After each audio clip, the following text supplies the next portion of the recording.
to the September 15th edition of the Truckee Planning Commission. We'll call this meeting to order. Can I have a roll call, please? Chair Gove. Present. Vice Chair Tarnay. Present. Commissioner Freeman. Present. Commissioner Miller. Present. Commissioner Hull is absent. Okay, I would like invite everybody to join me in the Pledge of Allegiance. I pledge allegiance to the flag of the United States of America and to the republic for which it stands, one nation, under God, indivisible, with liberty and justice for all.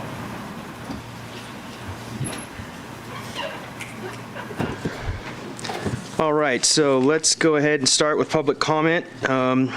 For those of you that are joining us at home, you can call and leave a voicemail at 530-428-6555 on any item that is not on the agenda at this point, or you can email planningdepartment@townoftruckee.com for public comment on any item that is not on the agenda.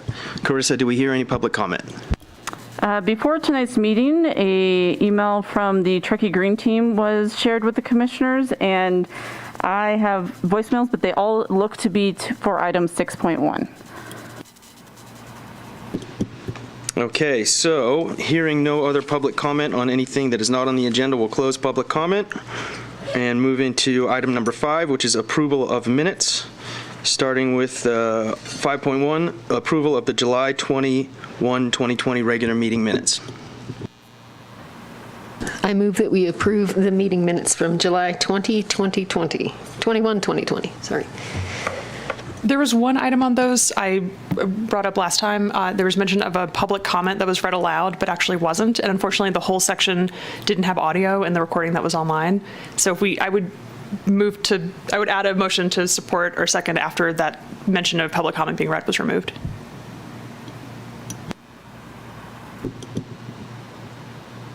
Okay, so I'm sorry, you spoke a little fast at the end there. I'm sorry, I don't know what this means for procedure, but I would like to remove mention of public comment being read at the beginning of the minutes in that document, because at that meeting, they actually weren't read out loud. Okay, gotcha. So if Vice Chair Tarnay would like to amend her motion to include that amendment, then we can have a second on that motion.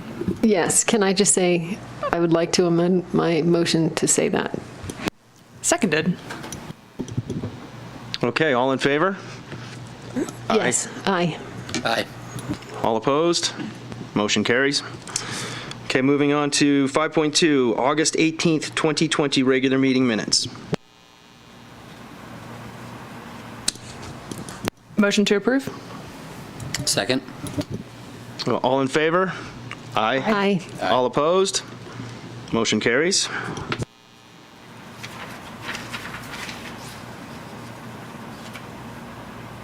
Okay, so we'll now move on to 6.1, Development Code Update, bicycle parking and support facilities, secondary residential units, residential accessory uses, planned developments, and cleanup amendments. At this point, we will open public comment for this agenda item. And again, if you're joining us at home or on the go, you can email planningdepartment@townoftruckee.com or call at 530-428-6555. Carissa, do we have public comments to listen to on this one? I think you want to hear the item first. I stand corrected. Thank you very much for that that procedural point. I guess I did need the cheat sheet. We're here to help, Chair.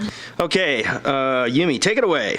It's actually a team effort, so the first part will be for Laura. And before we get started, I just wanted to add that Yumi and I are doing the presentation, but Jamie LaChance worked on the accessory dwelling unit section, and Emily McGuire, one of our development services technicians, did several of the updates, her first participation in a development code update. So that was exciting. Okay, Yumi. Quick overview, there were four discussion items tonight: secondary residential units, residential accessory structures, bike parking, and planned developments, and then we had a number of cleanup items. So we'll go through these pretty quickly, and then if you have any questions at the end, we can always come back to any of the slides. Secondary residential units, otherwise known as accessory dwelling units or ADUs. You probably remember in December 2019, the council adopted an urgency ordinance that implemented new state legislation for ADUs. That went into effect on January 1, 2020. And since then, we've been working with HCD to audit the new code section that we adopted and clarify the requirements for ADUs to ensure our ongoing compliance with the state law. In addition to clarifications regarding the law, we also propose some standards that are specific to Truckee that address our local environmental conditions and life safety issues. And we reorganized the ADU section to make it a little more user-friendly based on feedback we've gotten since adoption and to facilitate our public outreach efforts to encourage construction of ADUs. The state clarifications include using the accessory dwelling unit reference instead of secondary residential units, remove the optional allowance for attached units up to 50% the size of the main dwelling, and apply the standard size allowance of 850 square feet for studio and one-bedroom units and 1,000 square feet for units that have 2 bedrooms and more, and add an allowance for 1,200 square foot units on parcels of 1 acre or more. And there was a requirement for ADUs to be within 100 feet of the primary dwelling. We clarified that there is an exemption for that if the director finds that that's not feasible and would preclude construction of the ADU. We allowed a shared mudroom based on conversations with HCD to provide the required exterior access and required the unit to be separate from the main residence. And also clarified that the long-term rental is defined as 31 days or longer. The local standards that were proposed restricted parking within snow storage easements. That was based on life safety concerns with our snow removal operations and requiring parking to be 5 feet from side property lines. That's consistent with our other town standards for parking. Clarify that no architectural features can project into the reduced 4-foot side and rear yard setback. That's also a life safety issue related to snow shed. And we provided roof material and design standards for structures within setbacks. We also originally proposed language that would clarify when short-term rental of ADUs is prohibited. Based on the state legislation, that would be January 1, 2020, anything constructed after that. But we've since learned that direction would be inconsistent with the short-term rental regulations that are going to council on September 22nd, which propose to prohibit short-term rental of any ADU. So tonight we're recommending that we not change that language because we think that would be contradictory and confusing if we were to change it in the code and then have council next week move forward with those restrictions. We received 2 public comments before the meeting. One was Nancy Beckert. She owns an accessory dwelling unit and had concerns about prohibiting short-term rentals. And Kat submitted a comment that requested continuation of the Development Code Amendment item to October. That was requested to allow them additional time to review the proposed changes. So our recommendation tonight is to approve the proposed amendments, and that would include the revised short-term rental language that we proposed. Second item is residential accessory units and uses and structures. We currently have some size allowances for large residential accessory structures that could include barns, detached garages, shops. And there's also a current provision in the code that allows any structure to exceed those size limits with a minor use permit. And that doesn't establish any maximum size for these structures. So what we've found in the past few years is a number of property owners requesting the size to exceed the standard sizes in the code. And that's created concerns with neighboring property owners about neighborhood compatibility, the potential future conversion of the structures for commercial uses, and raised questions about whether the structures are actually accessory if they're significantly larger than the main residence. So what we're proposing is to establish maximum size limits for detached garages based on parcel sizes, require additional setbacks for detached garages on large acreage parcels, since those would be allowed larger structures based on the parcel size, remove the minor use permit allowance to exceed the size limits established in the code. And there were some clarifications for the way that the floor area for accessory dwelling units and detached living areas is exempted from the overall square footage, and to clarify that accessory dwelling units and detached living areas are both allowed, but not within the same detached structure. And additionally, we added a footnote to clarify that the open-air agricultural structures, so that would be a corral or stable or something that doesn't have walls or a roof, is not subject to the size limits. So we recommend that the commission approve the proposed amendments to that code section. And then Yumi's going to take over now. And then the third discussion item was for bicycle parking. So this came out of some discussion that the Planning Commission had with our most recent affordable housing project. So we thought it was responsive to some concerns that you may have had. The Development Code currently provides standards for the provision of bicycle parking facilities in conjunction with non-residential and multifamily residential projects. Current bicycle parking requirements apply a standard bicycle parking requirement based upon 5% of the vehicle parking demand to any project type. So the current standards, we think, may not provide adequate bicycle parking for varied land uses. So the proposed changes include adopting bicycle parking requirements based upon specific land uses, adopting a more robust bicycle parking requirement for multifamily residential projects, and then creating specific guidelines for long-term bicycle parking spaces for multifamily projects. So we don't have to go into this chart in detail. It's in your staff report, but this is the table we're proposing based off of use. And this table was taken directly out of the rail yard master plan, which was created by a local or by a planning consultant in conjunction with the town. And then just to give you some context about how this bicycle parking relates to our current bicycle parking requirements, Emily put together this chart that shows a hypothetical 68-unit multifamily housing project and how the requirements would compare. So under our current requirements, 5 parking spaces would be required based off of the vehicle parking demand. Under this proposed bicycle parking table, 10 short-term parking spaces would be required, but 30 long-term bicycle parking spaces would be required. So that would be a substantial increase.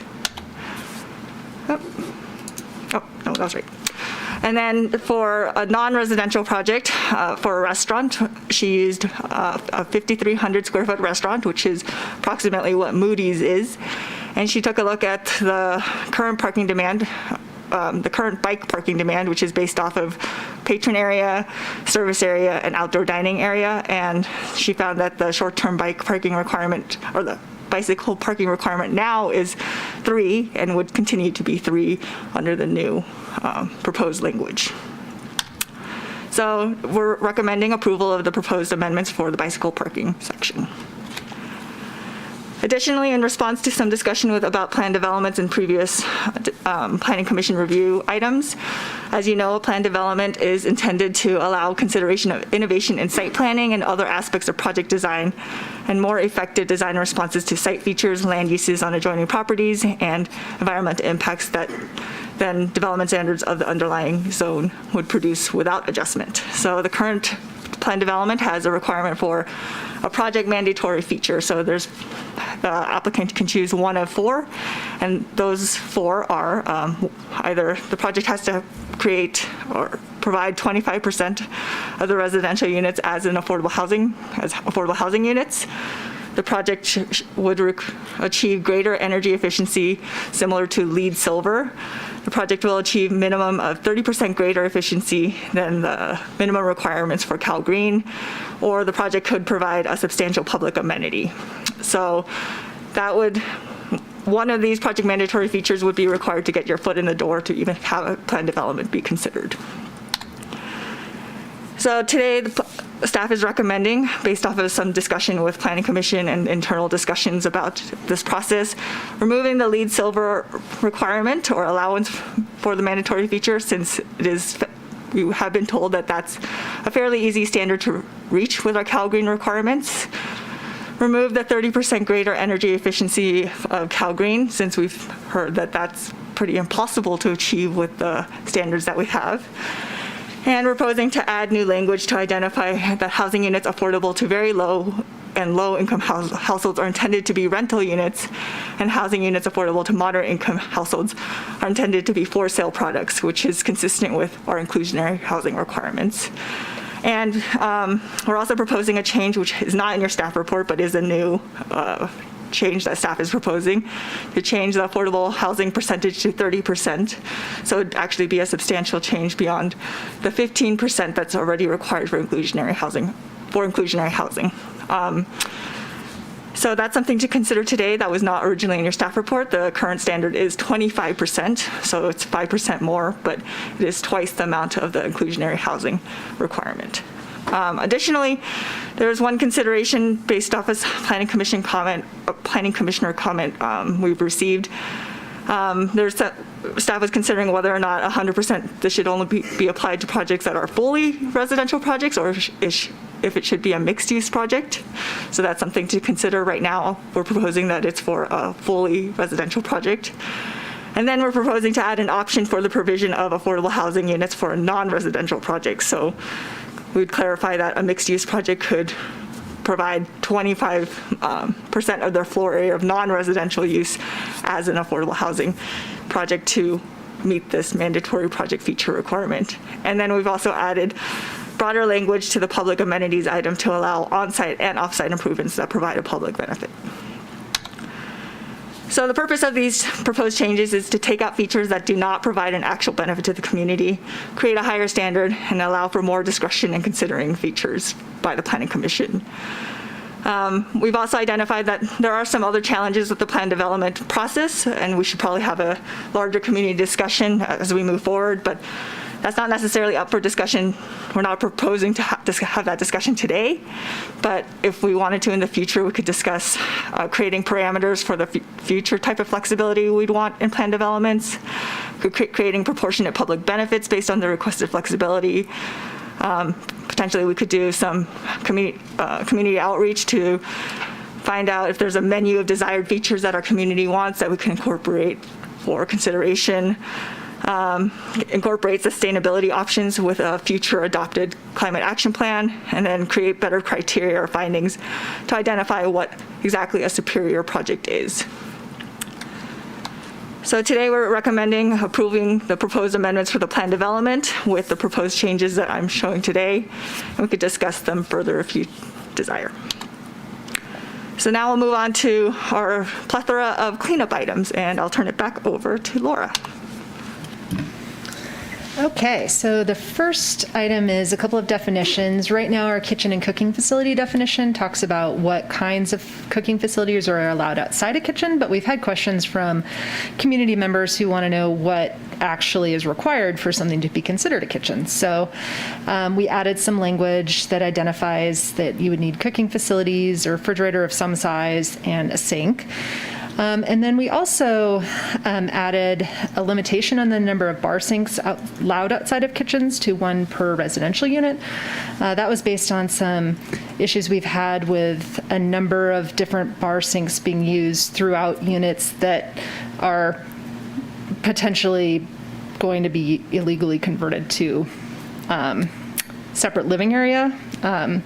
So we felt that limiting that to 1 per unit would take care of that problem.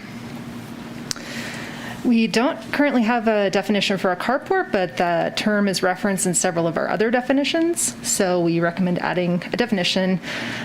Basically just says a carport's an automobile shelter that's open on at least 2 sides, and that's consistent with direction from the chief building official. Fences and retaining walls.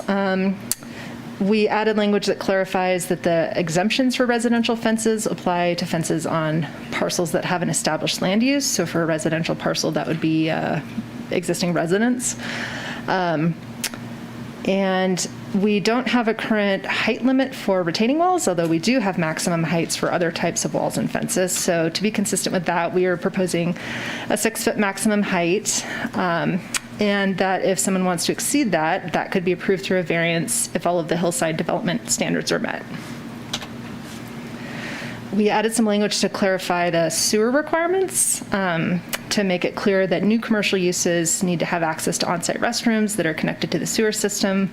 The existing language is a little bit vague on that, and that portable toilets can be used on residential or commercial parcels when there's construction with an active building permit. The property maintenance section talks about how you can use camper, boat, trailer, some kind of vehicle as a temporary or permanent living space for up to 2 weeks. We wanted to make it clear that that use is allowed if it's a parcel with an established land use. Our outdoor seating section, this came up with another community member recently.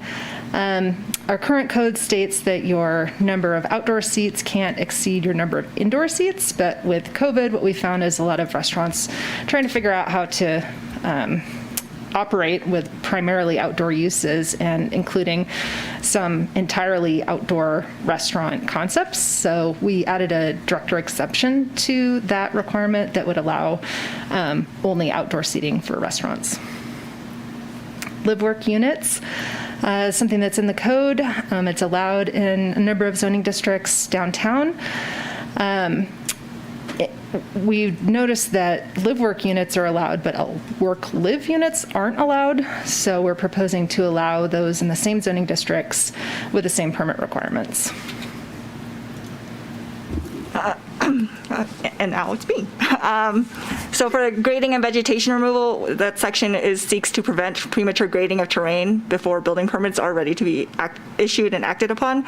There's a section that allows for an exemption for those who get a timber harvesting plan issued by CAL FIRE, which is essentially a permit that a homeowner or any property owner can get for any vacant land or developed land to cut down their trees and sell them for profit, since they are considered real property. That's kind of, we would like to remove that exception, not necessarily to avoid allowing them to get money for their trees, but to ensure that there is a building permit that would allow for the removal of the trees to ensure that a vacant property isn't necessarily raised and then walked away from without actual development on the property. So that's why that language is being removed. There is still the option for an applicant to come in for a zoning clearance if they did want to remove trees without an actual land use permit or development permit for that project. It's also created some sort of circular review process where CAL FIRE has come to the town to ask for approval for the timber harvesting plan. But we can't actually approve removal of trees until the timber harvesting plan is approved. So it's kind of created a circular review process that we wanted to get out of and kind of just separate them as two different land use entitlements or review processes that an applicant would have to go through. We are proposing to remove language stating that the director may approve a height exception up to an additional height of 10 feet and up to a maximum of 10% of the height limit for single-family dwellings in a residential zoning district. And this is primarily just to remove a conflict that appears elsewhere in the code and to be consistent with that to the same code section. Additionally, we're proposing to change some language or change some numbers around for the hillside development standards, which the purpose of that section is to ensure conscientious development on sites with slopes. The current language says that slopes 2-to-1, vertical to horizontal, require director approval based on a soils report and stabilization study. That slope is actually pretty steep. It's about 60 degrees, as you can see on the right. So in talking to our engineering division, they thought that perhaps a 1-to-2 vertical to horizontal would be a more appropriate slope to have that threshold be triggered. So we're proposing to change it to a 1-to-2 vertical to horizontal and only requiring technical studies if the director deems necessary. Additionally, we're updating the Donner Lake development standards to update the high water line, which is based on a recent lawsuit settlement between Donner Lake property owners and the State Lands Commission. So we're essentially changing the number from 5939 under another datum to 5935.7 feet under a different datum, which is actually a 4-foot difference. So the high water line is actually changing 4 feet. We're also updating the definitions for FAR, lot area, and mean sea level, which reference the high water line. And really, we don't have much say in what the high water line is and just what State Lands Commission says. Additionally, we're proposing to require projects near floodplains to submit information regarding that floodplain, floodways, and base flood elevations, requiring them to provide information from a registered professional authorized to assess waterways, along with a hydrology report. Right now, the language says from a registered engineer, but registered engineers are not necessarily hydrologists or waterway experts. So we're changing that to be more clear. Additionally, we're proposing a new sign a community banner sign location at the Rayleighs, if the property owner so wishes to install one. We're proposing to clarify language of the use of synthetic materials. We're allowing minimal use of synthetic materials for lettering of a cabinet sign. Before, we didn't allow for any synthetic materials, so we're being a little more relaxed there. We're just clarifying that A-frame signs are allowed as a temporary sign, since right now it says it's prohibited outright, which is not the intent. We're proposing to require warmer sign lighting colors, so 3,000 Kelvin or less, based off of some direction from our HPAC. We're proposing to clarify that the location of wall signs should be close to a customer entrance. And then we're proposing to prohibit linear LED lights for signs to avoid overlighting. Additionally, we're proposing to allow raising and keeping of backyard chickens within the DMU zoning district in association with a single-family residential parcel, which is consistent with all other single-family zones that allow for homes, single-family homes. Any project with a multifamily residence would require a minor use permit to check for compatibility with that use. We're also proposing to remove an allowance for rental of a detached living areas for bed and breakfast inns, which is consistent with the detached living areas section, which outright prohibits rental of those types of spaces. And then for food trucks, we're changing the definition to allow for food trucks in any location for 6 hours, which is consistent with another location of our code, which also says 6 hours. And then to clarify that one food truck is allowed at a business or shopping center at one time, and require that the food truck be on a parcel with an established non-residential use and on a paved surface. And then additionally, based off of some recommendations by our town attorney, we are proposing to clarify in our appeal section who exactly can appeal. So right now the language states that the community development director and zoning administrator decisions can be appealed by any person, whereas a decision made by your planning commission would only be made by somebody who has given verbal or written testimony at the hearing. So they submitted a comment before the meeting, or they provided verbal comment at the meeting. It also requires that a member of the commission or council that files an appeal cannot participate in the consideration of the project, and then requires appeal review to be de novo, which means that's brand new review. The new reviewing body doesn't take into account what the previous reviewing body has said. And we have received some public comments on this particular item. Nikki Riley is concerned about limiting appeals of decisions to those who have made public comment, and asked the commission to consider allowing potential appellants to submit evidence of their inability to provide comments in a timely manner in order to allow them to provide an appeal. And then Mike Wolf has similar concerns, where he's concerned about limiting appeals for decisions to those who have made public comment. I believe the last remaining item for cleanups is the workforce housing requirement. The substance of this section hasn't changed. We're just proposing to clarify that there's actually two components that need to be added to any deed restriction for the workforce housing ordinance. And that would be first, that there's employees of that particular business has first right of refusal. And so the second tier, if that cannot be fulfilled, the owner would then have to rent it to somebody who's based on affordability requirements. So I am proposing today some clarifying language, since it was a little confusing, since there were 3 bullet points when I said two components or 2 items.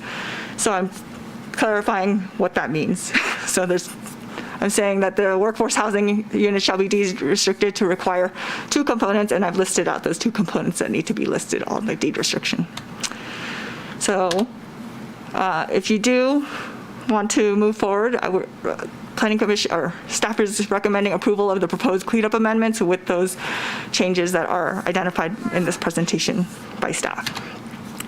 So tonight, staff is recommending adoption of Resolution 2020-17, recommending approval to the Town Council, the 2020 Development Code amendments, and recommending that the projects be exempt from CEQA pursuant to Section 15061B3, with amendments proposed in this presentation. And we did note that there were a couple minor typos that were identified by Vice Chair Tarnay that we'll incorporate moving forward.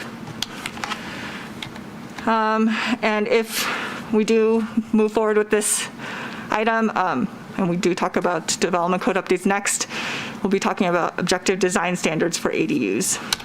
So we're here for any questions. Thank you very much. We will now listen to public comment. So those of you joining us at home or on the go with your mobile device, you can email planningdepartment@townoftruckee.com or send a voicemail or text message to 530-428-6555. Carissa, can you play us those voicemails? Yes, I will note that emails were received before tonight's meeting were shared with all of the commissioners and added to the public record. Most recently, just to clarify with commissioners, an email from the Contractors Association of Truckee Tahoe was emailed to all of you shortly before the meeting started, and I will now play voicemails. Ruth Jackson Hall, Truckee resident. I'm calling in regards to today's agenda item 6.1, Development Code Update. Dear Planning Commission, I was just notified that you will be considering an amendment to the Development Code regarding the appeals process. Although I had read the agenda item description a few days ago, it was not clear to me from the examples given, such as bicycle parking and secondary residential units, that an important public process, the appeals process, would also be under review. Additionally, it was stated that the purpose for these amendments is for town codes to be in compliance with the state. I take responsibility for not reading the 137-page report, but the way I read the agenda, it seemed to be a pro forma exercise in aligning town code to the state. So regarding the amendment appeals process, I have a couple questions. Is the town's appeals process out of compliance with the state? Is there a legal reason to make this change? If neither is the case, I am not in favor of restricting the appeal process so that there is only one chance to enter opposition, that is, when the item is initially reviewed. New issues may come up later that warrant a response. People should have a second chance to enter the process if they were not unable to participate the first time. Also, a 5-day window from receiving the agenda to responding is not enough time for community engagement.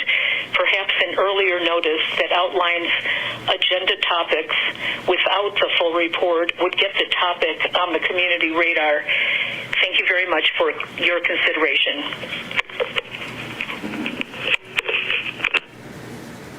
Next voicemail. Good evening, Commissioners. My name is Pat Davison. I'm the Government Affairs Manager for the Contractors Association of Truckee Tahoe. Thank you for this opportunity to share some thoughts on Agenda Item 6.1, Proposed Changes to the Development Code. CAT respectfully requests that this agenda item be continued to the October 20th Commission meeting. This request is based on the short window of time to review the 4 discussion items plus the 19 cleanup items in the agenda packet. Some of the topics have multiple subtopics, as you will see. In the future, please think seriously about using virtual workshops to introduce code changes or other issues, maybe a month before adoption or action by the Commission. Having more time to hear staff reasoning or input from others is valuable and also opens up the topic for two-way dialogue. The end goal should be to take our time and do it right. The one topic we tried to focus on, ADUs, generated numerous questions and concerns.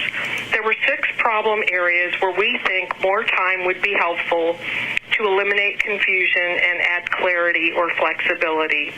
Those 6 areas are the proximity language about the 100-foot distance and the change from previous code. The next problem area is deviations for smaller ADUs. We want to understand what the proposed language means and also offer alternatives if we think there's a problem.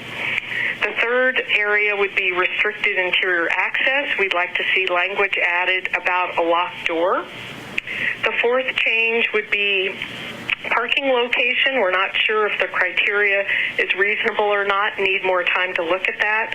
The fifth is shared driveway. Again, need to have a little more time to understand the implications. And the last problem area is the junior accessory dwelling unit cooking facilities. Definitely need more explanation. There seems to be some confusion or contradictory language here.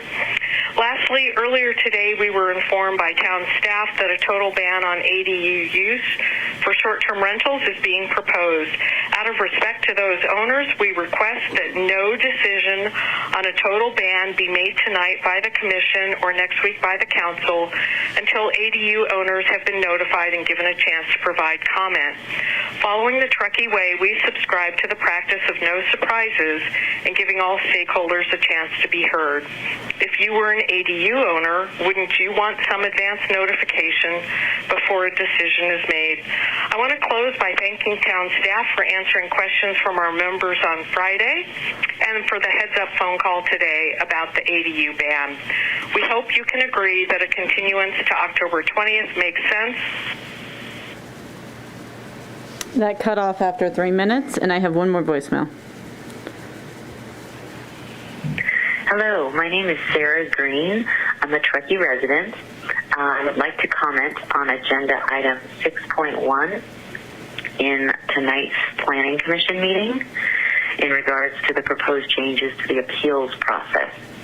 I specifically oppose the proposed change requiring appeals to only come from individuals who commented at a public hearing. First, the fact that meeting materials are made available only 5 days prior to a meeting presents a problem for the average citizen. This is not a sufficient amount of time for people to review the materials and provide meaningful feedback. Many people don't even hear about what's going on in Truckee until after a public meeting has been held and the decision has been made. And I believe this is in part due to the short time frame that materials are available. I would encourage the town of Truckee to have meeting materials available much sooner, allowing the public sufficient time to review and comment if desired.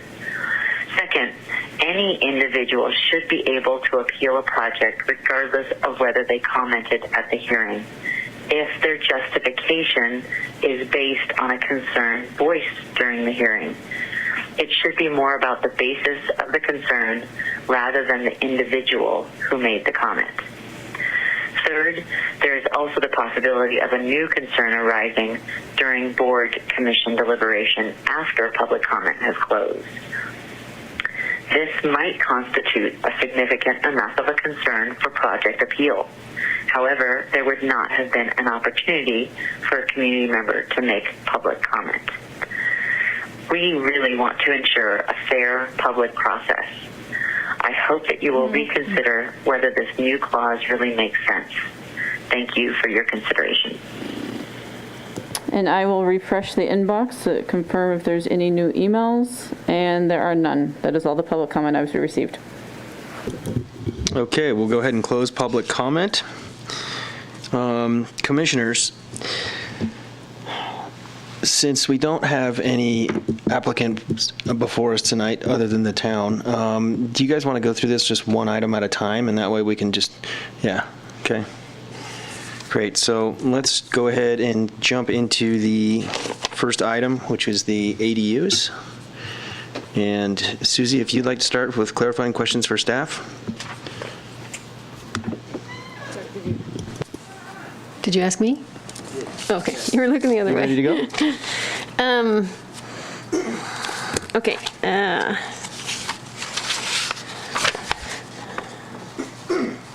Okay, so on page 13 of the staff report, it talks about how an ADU or a junior ADU may be developed concurrently with a new single-family dwelling. However, final occupancy shall not be issued. And I just want to clarify, this does not affect if someone wants to build like a little tiny house first, live in that while they build their big house, correct? Correct. In that circumstance, the junior ADU or JADU would be the single-family residence, and then with their single-family permit, they would be coming in with an addition that also converts that initial space to an ADU or the JADU. Okay, so it wouldn't rule that out as a possibility for people who are building their own homes. Okay.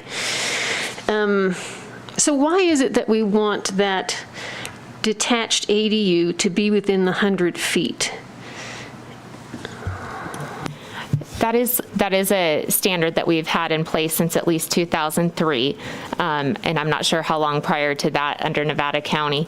However, a good chunk of that is so that we're not creating additional sprawl, that we're kind of keeping things together so that accessory uses are all part of, reading as part of all one property.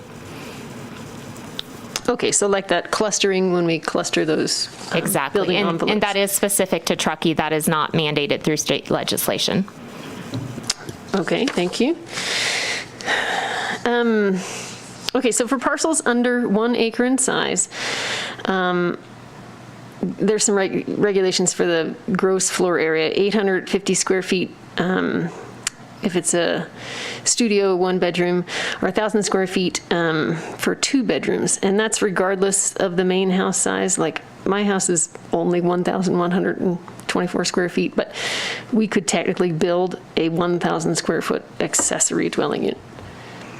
Correct. Okay. And then I just want to make sure. I mean, I don't, yeah. Thank you.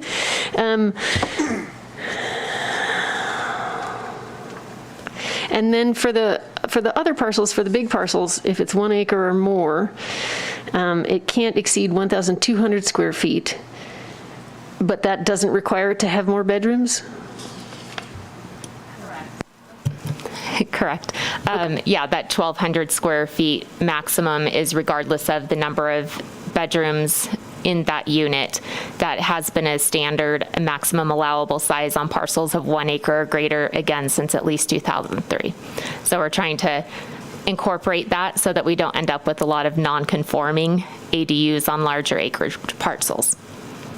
Okay, and it doesn't matter, it could be a 1,200 square foot studio. Okay. So this kitchen thing is, I agree, a little bit confusing.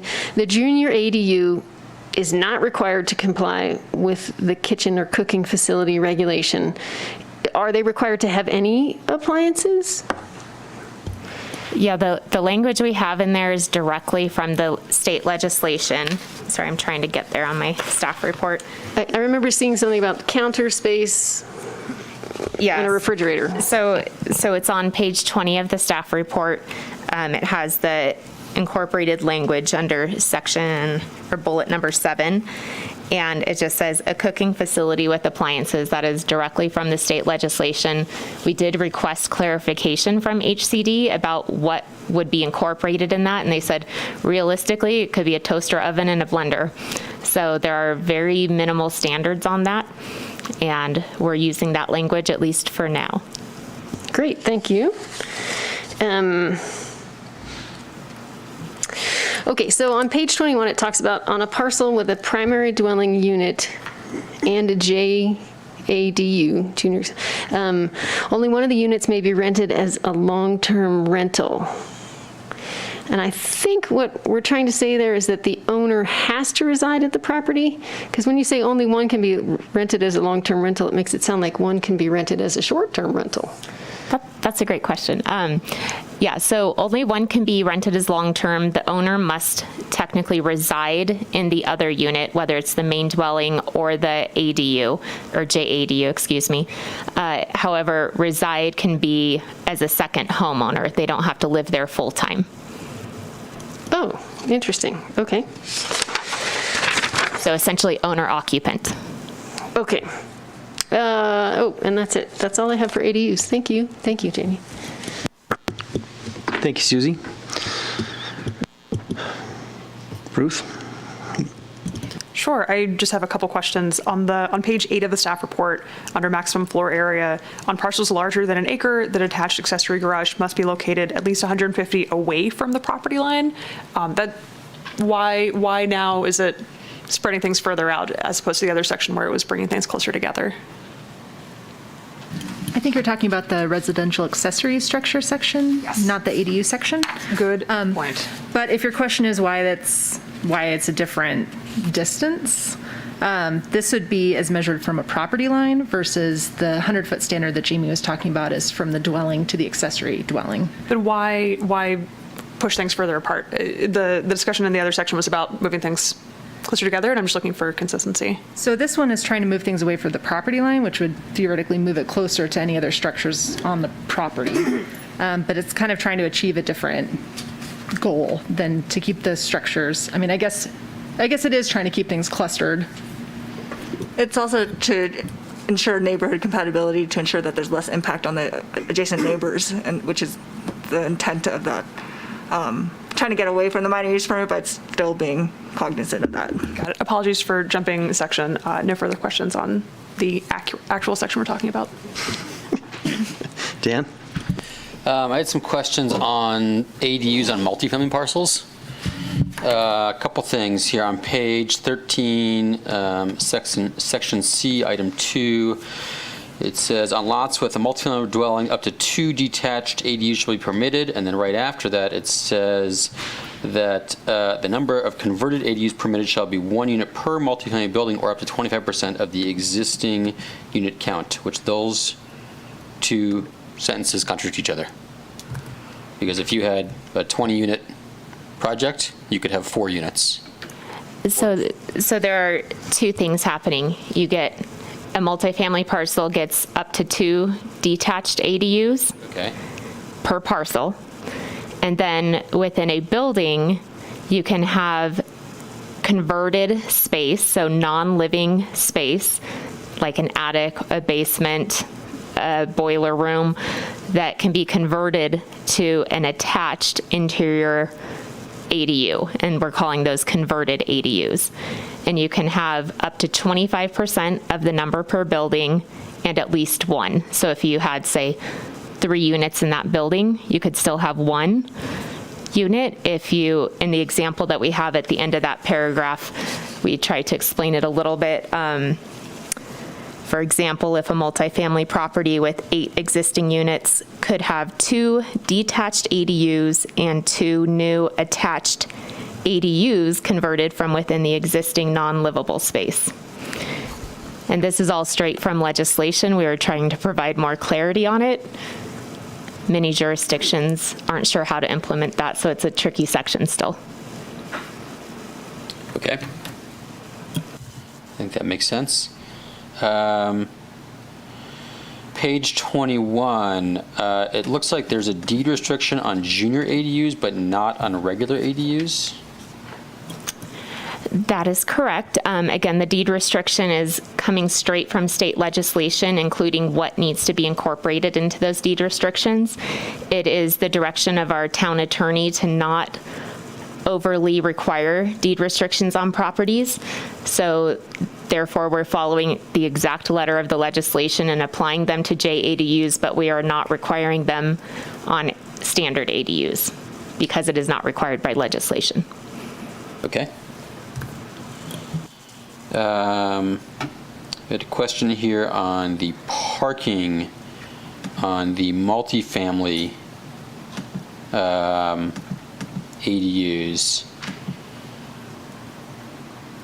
If you have an old complex, an old multifamily complex that does not meet the current parking standards, and somebody adds ADUs, does the entire property now need to be brought up to current standards, or just meet the ADU requirement?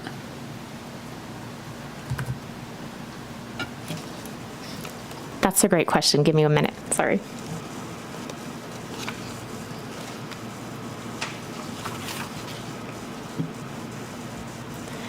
In general, the ADU legislation does say that if you are permitting a ministerial ADU, you are not required, or they are not required to be brought into conformance with current zoning regulations. So that means, it's my interpretation, and Jenna or Danielle, correct me if you think I'm off here, that means that we would have to allow for those new ADUs or converted ADUs on a multifamily parcel without requiring additional parking. Okay.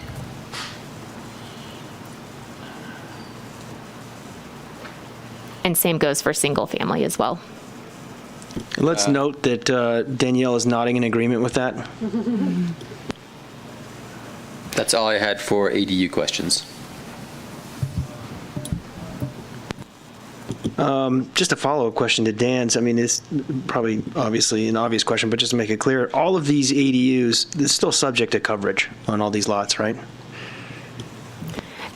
So for a standard ADU, you're definitely subject to site coverage, floor area ratio, open space, parking standards. For these smaller ADUs that, let's see, sorry, in the staff report, it describes them as units that are less than 800 square feet or less and less than 16 feet in height. They are not subject to site coverage standards. However, we are recommending that they can only exceed site coverage by the maximum or by the minimum amount needed to create that ADU. So let me find that section. At the bottom of page 14, the very bottom paragraph of the staff report, number 3, or I, if you prefer. Great, thanks. I mean, there seems to be... I'm so sorry. I just wanted to correct that. It's actually, in talking about the smaller ADUs, that's actually on page 15, number 2, deviations to standards. Sorry, I was doing a quick look and missed it.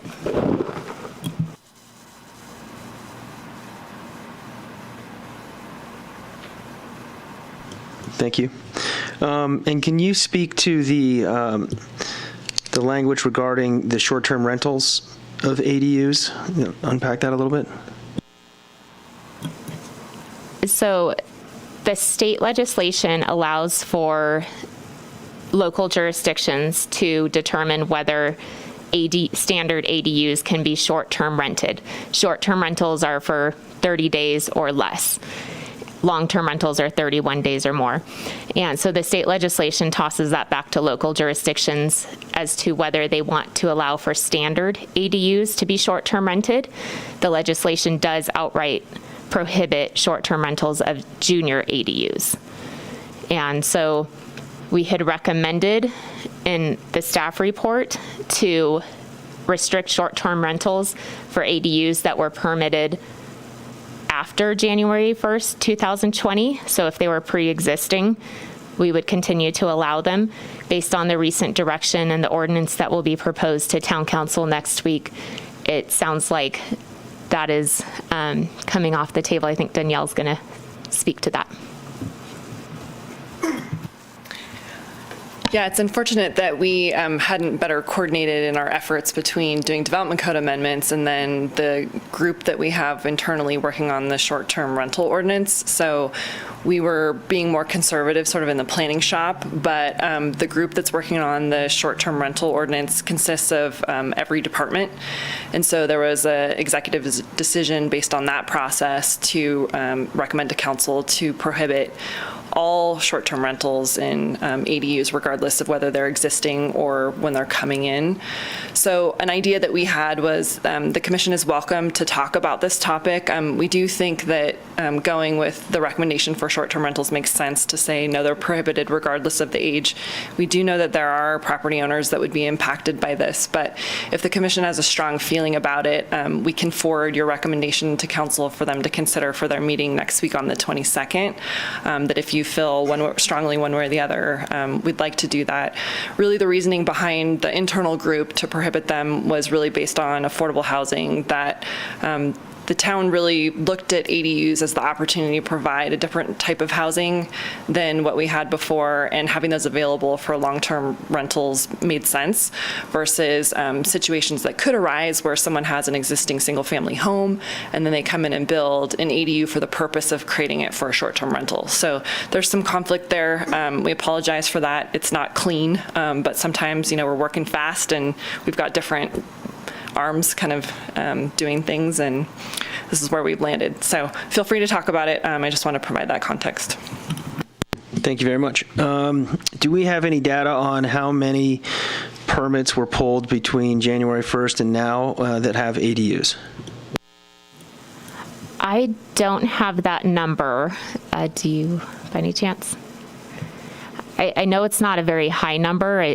I'm very confident it's 20 or less, but I don't have an exact number. Okay. Dave, can I ask a quick follow-up question on all that? Yes, you may. Awesome. So there are people right now that live in their house that short-term rent a room in their house to help them with mortgage or what have you. That would not be illegal. That is accepted through the B&B regulation, correct? That's correct. Yes, you're right. And it's just, even if they had a kitchenette in there, it's still not illegal for them to do that. I believe it's only a bedroom that's exempt. If it had a kitchen, it would be an ADU.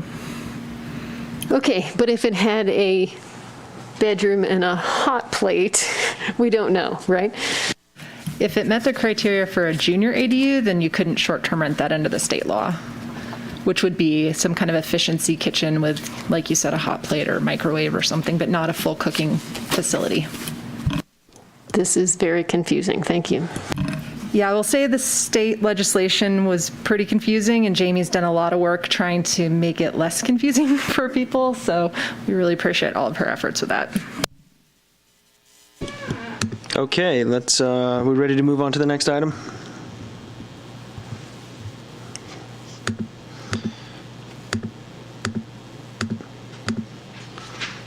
Okay, and let's see, so we're moving into bike storage. Excuse me, residential accessory uses and structures. Thank you. Susie, you want to start again? Let's let somebody else go first. Commissioner Miller. I love getting to follow Commissioner Tarnay. My remaining question on this section, thank you for the appetizer in the last round. Can you say more about removing the language around greenhouses? Is it now no longer possible to build much larger ones, or should this be covered by the existing language? So the current language allows them to be 25% the floor area of the primary dwelling. That was the existing standard. We just took out the minor use permit, which is kind of a little bit of a squishy process. And I would say if you see benefit to having larger ones, we could talk about creating a different standard for the maximum size. That was just what was already in there. And to go back to your previous point about the distance from the property line, I was thinking about it after we talked about that.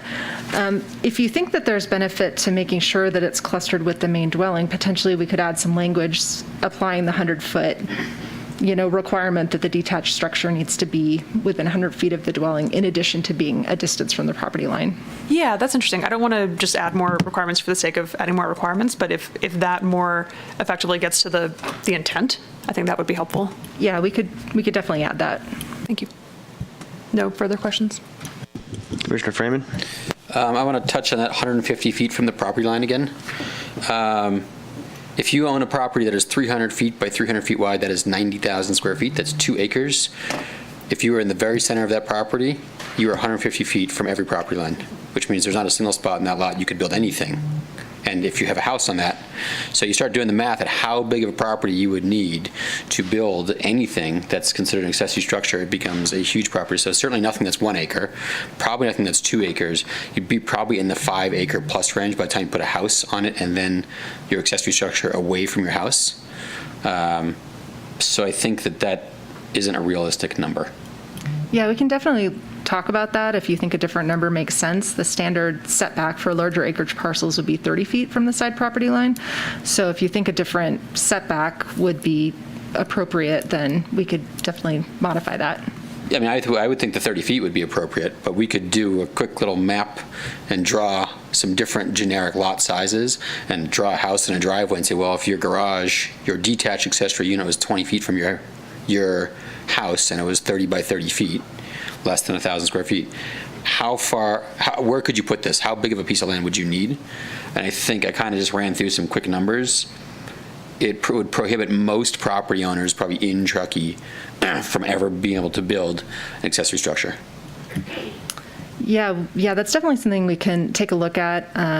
I believe the last one of these minor use permits that I did, it was about 150 feet, if I'm remembering correctly, from the adjacent property owners who had significant concerns with the project because it was a very large structure.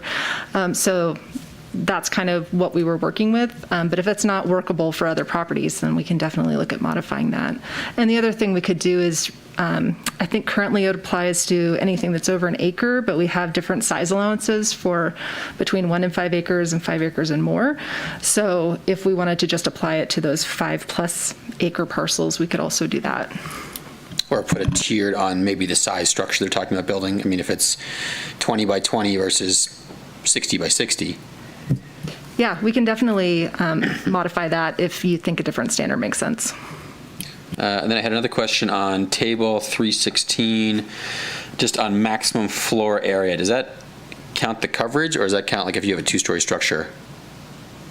The floor area would be the area within the walls of the building.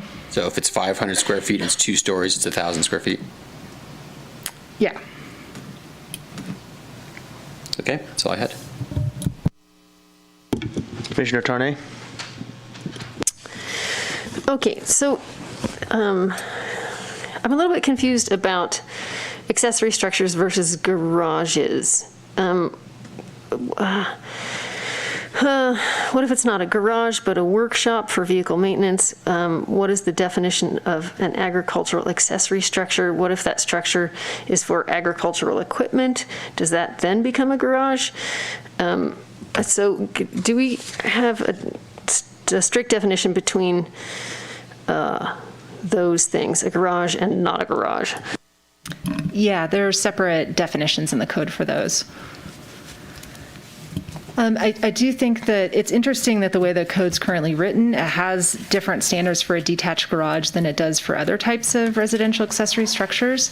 That's how it's set up currently, and I imagine that is because when they put this code section together, maybe wanted to allow some more flexibility for a detached garage than maybe some of these others, which are subject to the cumulative size limits. But if you don't think it makes sense to have different standards for the detached garage versus something like a workshop, then, we could talk about that. Okay, is there a quick definition on what is a garage and what is not a garage? We can pull it up here in the code.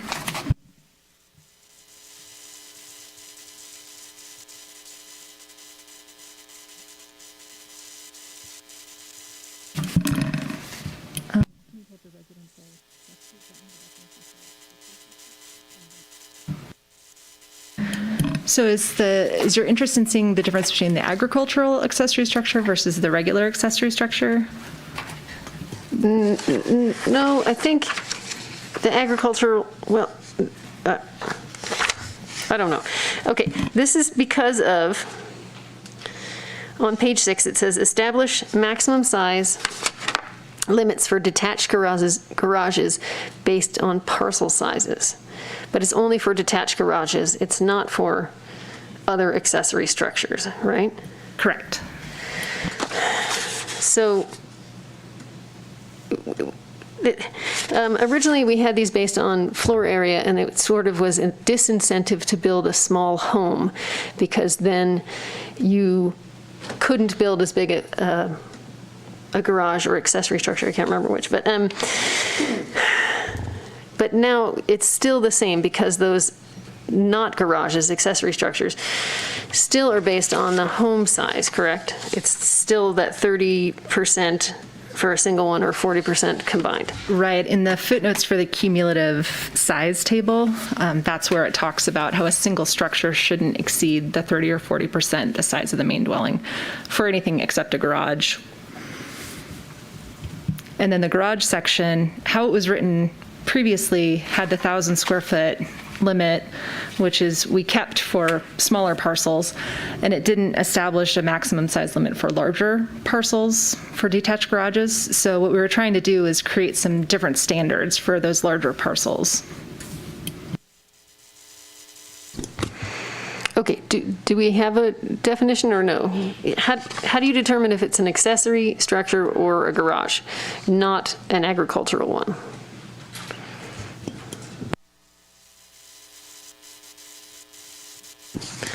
still not there. Okay. Well, we have a definition for agricultural structures, so. Well, hit me with that while you're there. It says, an uninhabited structure for the storage of farm animals, implements, supplies, or products that contains no residential use and is not open to the public. Includes barns, grain elevators, silos, and other similar structures, but not commercial greenhouses, which fall under a different definition, or structures for agricultural processing activities, which also fall under a different definition. It may include coops, corrals, pens, stables, etc., and wind machines.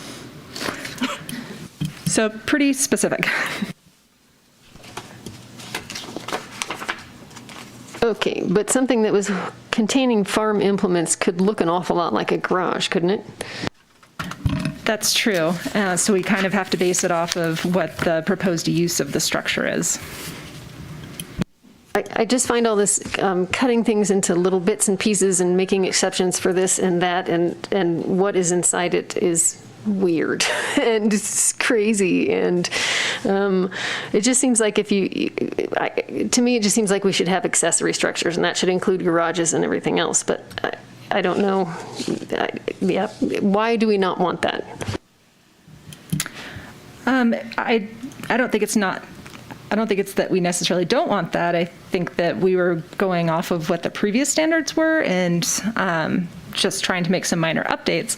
Potentially, we could go back and look at doing a bigger update to that code section that would apply a single standard to multiple types of structures, including detached garages, if the commission thinks that that is a better approach. I mean, Commissioner Tornay, there's probably some history here that might be helpful too, in that the town was recognizing garages a little bit different than accessory structures, just in that because of our snow, that's more of a necessity, where the other types of structures were maybe not always a requirement for people, that they just weren't on the same sort of playing field. That if you had particularly these larger properties where we wanted to ensure people could have a garage, and if they wanted it detached, there was a standard for that.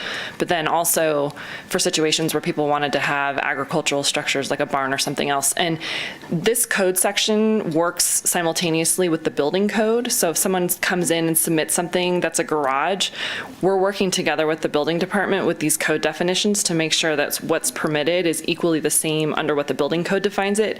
And an ag structure and a garage are treated different, they're assessed different, they're identified different on the plans.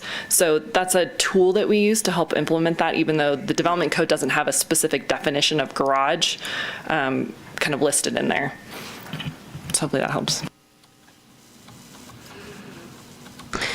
Okay. So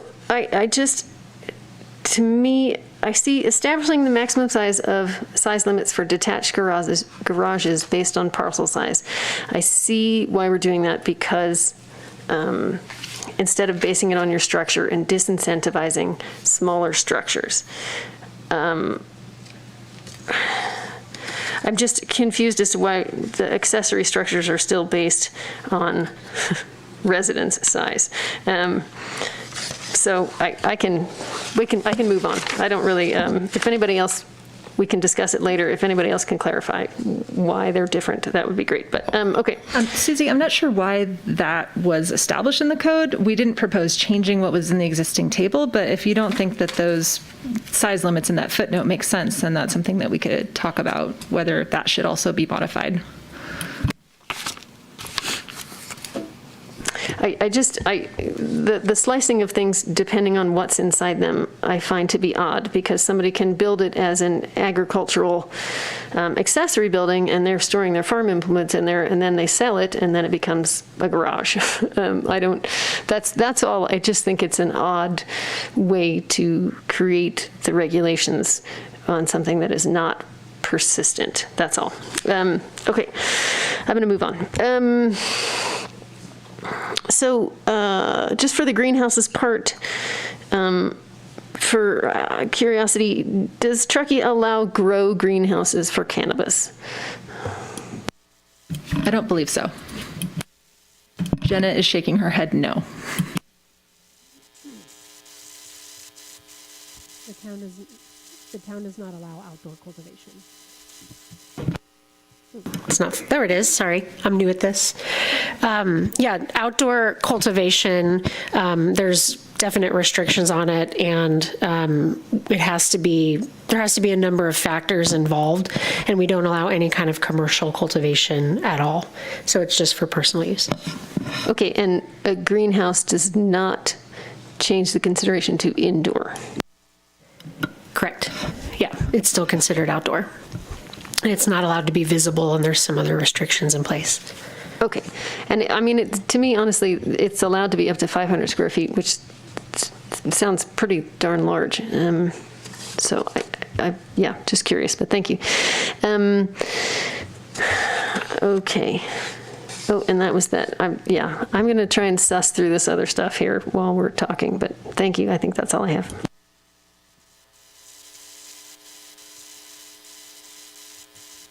Okay, any other questions on residential accessory uses and structures?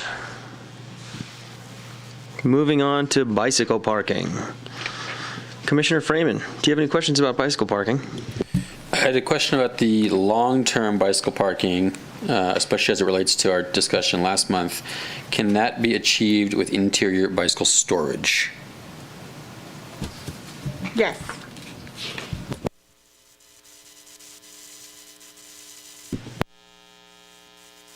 Or I guess, like, what defines bicycle parking versus bicycle storage? And what does long-term bicycle parking mean? I think it's probably a fair discussion. I don't think that there is intended to be a difference in terms of the long-term bicycle parking. I think it was just we tried to keep the same semantics of parking. But we can change that if you'd like it to be bicycle storage, or put a slash as a bicycle storage for long-term bicycle parking / storage. No, I like the thought to create storage or parking for residents versus visitors, basically. Yes. I mean, that's the distinction that we're trying to make. That's all I had. Commissioner Miller? Thank you for adding a whole section about bike parking based on our last discussion. This is really awesome. I also like the distinction.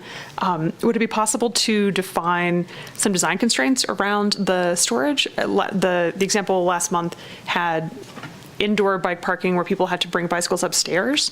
So if it would be possible to define bike storage or parking or wherever bikes are supposed to go as being something that's level, just to make it a little more accessible.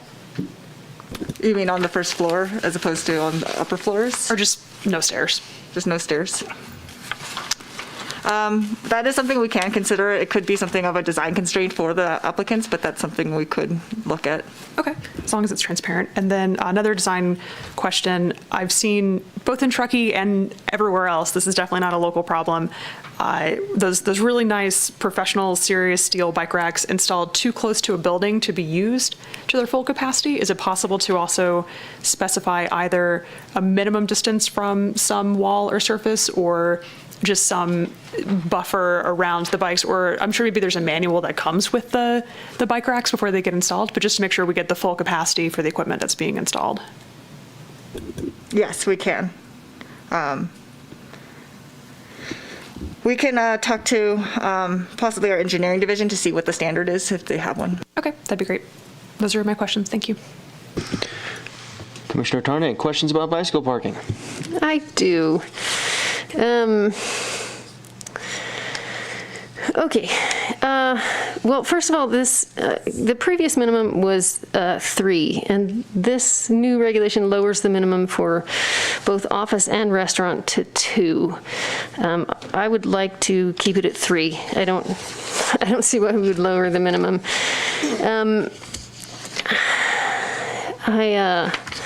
So I went through and looked at a bunch of stuff, and this sort of apples to apples comparison that you've shown on the screen here was not in our staff report.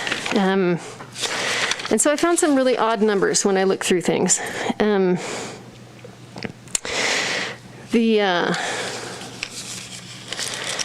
did I find? Let me go on this page. So I find our this new regulation for the hotels to be a little bit, it seems like a lot. There it is. Okay, so for your hotels, it's 1 per 5 rooms. So if you have 100 rooms, that's 20. If you have 200 rooms, that's 40 parking spots. I don't know what the intention is, who's supposed to use those. I feel like the people coming up from the Bay Area with their $5,000 mountain bikes are not going to lock their bike to a bike rack outside. Is that for the employees? Is that for, we don't get a lot of locals riding their bikes to the hotels. I feel like there's some odd numbers in these. So I feel like hotels are weird. Churches is incredibly high. If you have 10 pews that can hold 10 people, you get up to 7 bike racks required immediately. But then again, our library that we are hoping to get at 20,000 square feet only requires 4 while it's on a bike path. I don't know how to, I feel like these numbers need some massaging to make sense. This, that 5,000 square foot restaurant only requires 3. I mean, that's my family. If we go on our 3 e-bikes, we've taken them all. I feel like these need to be looked at more. I understand that this is what's in existence for the rail yard, but I find them to be odd. So I don't know what that question is, but was there intention? Did someone look at these? I mean, I guess this was done with another. This was done with another. Independent source, but I don't think they fit our lifestyle. Yeah, I can tell you that Emily did a lot of work on this section. She didn't just look at the rail yard. She compared it to several other jurisdictions that she felt were comparable to Truckee and had a similar bike culture. So she did do a lot of comparisons to make sure that what was being proposed was consistent with what other jurisdictions are doing. But we could take a closer look maybe at some of those demands if you think they're either too high or too low for particular uses. Okay, yeah, I think that hotel one is crazy high. I think the library is too low. I don't understand why grocery stores would have less bike parking. I'm sorry, grocery stores have less bike parking than retail. I think it should be the other way around. Lots of people stop by the grocery store on their bike. Restaurants, again, general retail has a minimum of 4. Restaurants have a minimum of 2. Restaurants have more employees that might ride their bikes and more customers than retail, I would posit. Yeah, I feel like I'd be happy to come and look at those, but I feel like the way the numbers work out right now, when I went through and made some comparisons, it was weird. Part of me is I'm a little bit uncomfortable again with all the chopping that's happening here. So Susie, pardon me to interrupt. Oh yeah, no, sorry, I'm going into deliberation, not questions. Yeah, that's fine. Yeah. So if you have any more specific questions, we can definitely get into all that in deliberation. So do you have any more specific questions for staff about bike parking?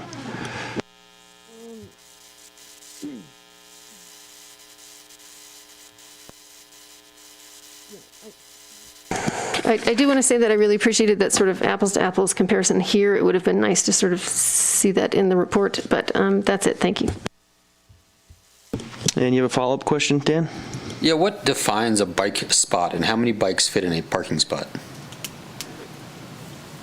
It's essentially just what a manufacturer would say is if they're selling a bike rack, that's how many bikes would fit on that bike rack, which normally for this normal, I guess, an ordinary bike rack where it's kind of the Mustache. Yeah, each lower area is the part that you would put your bike. So normally we've seen them hold 3 at a time, rather than the enclosed area. That's not necessarily considered a bike parking area. It's where you would lift it and put it in. We do have size requirements for spaces that was already defined in the code, so we didn't change that. It had a minimum of 2 feet in width, 6 feet in length, and 7 feet of overhead clearance, if that helps. Shoot, sorry, that 7 feet of overhead clearance reminded me of a question that I have here. Okay. So I would like to say for our long-term parking, what we talked about last month was that that long-term parking should be covered from the elements. I like that it's inside, but if there could be exterior long-term, could we sort of specify that long-term has to be covered? That 7 feet also, it seems to be in contradiction with that idea of a locker. What is the idea of the 7 feet? Does that? I think that was a remnant of when we didn't have long-term, or right now in our current code where it doesn't have long-term parking or enclosed parking requirements. So I think that 7-foot clearance is for a standard outside bike parking space, but we can clarify that in the language. Super, that would be great, because if it's a locker, it won't have that. Thank you. Okay, I believe that concludes the questions for staff, clarifying questions on bike parking. Yumi, can you help me out with where we're at next? Plan developments, okay. Dan, would you like to start with questions for plan developments? Let's see, I only had one question. Let me pull this up. It was, does the 25% low income requirement apply to a for rent planned development? Yes. And it'd be just the low income rental bracket? Yes. Or very low income or whatever it is? Yeah, so we're trying to clarify that, well, I'm recommending now the 30%, that the affordable housing percentage would go up a little bit to 30%. And if it's a for rent product, we're clarifying that that's for very low and low. And if it's a for sale product, then it would have to be moderate, which is consistent with our inclusionary housing requirements. Okay, that's all I had. Commissioner Miller? Thank you. Can you remind me the definition of very low and low income? Low is up to 80% AMI, and very low is, I believe, up to 50% AMI. And do you happen to know what % of current Truckee residents fall into those categories? I don't have a good idea of that. Yeah, I would be interested to know if we're targeting 30% of development, is that addressing the needs of 30% of our community, more or less? I appreciate that the number's going up, but it would be nice to be able to anchor that on something. Also, I'm curious, and the answer might just be similar to many of these, that it's just vestigial, why we're choosing one of a handful of features, because it feels like building 30 or some % affordable housing is so much more valuable to the community than any public art or bus stop, and I love all those things too, but would it be possible to just require affordable housing in a planned unit development and then allow some choice of the other buffet of options? That is an option. I mean, I tried to look at what other jurisdictions have done. This is probably a pretty unique model that we have. It's kind of similar to what San Luis Obispo does, but we can make up what we want because we are asking, the applicants are asking for flexibility from us. So there is some sort of ability to come to some. We do want superior projects, so it is a way to incentivize those types of projects. I think when we did put the 4 different options, we were just trying to give some flexibility, some consideration to the developers so that their projects could potentially, if it is truly a good project, we want to encourage it. And we have, I believe, gotten some good public benefits like bike trails that aren't necessarily within their site that have served our community as a whole. So. And I don't want to disparage the existing previous. We're all just working closer to a better version continuously. And then my last question, why exclude mixed use projects? I wasn't trying to. I think this whole exercise is a little mind-boggling even for me. And I wasn't quite sure how to even frame a lot of these ideas, so I'm happy to discuss other options if you have other options. I think you asked me the question previously over email, when does a non-residential project that adds residential project, when is that a residential project?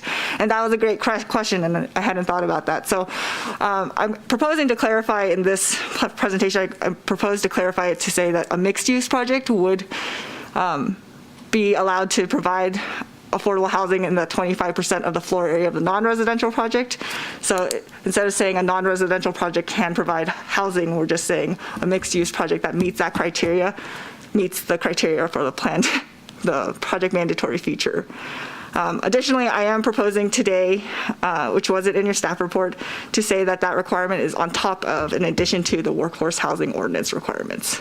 So if a project is required to do one workforce housing requirement, and then the 25% of their floor area would result in one additional housing unit, then they would have to do two affordable housing units to get this planned development option.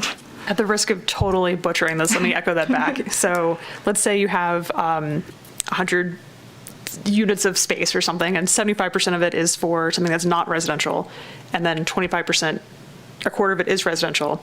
Under this proposal, a third of that would have to be affordable, even though the majority of the project is non-commercial, or is non-residential. It is a mixed-use project.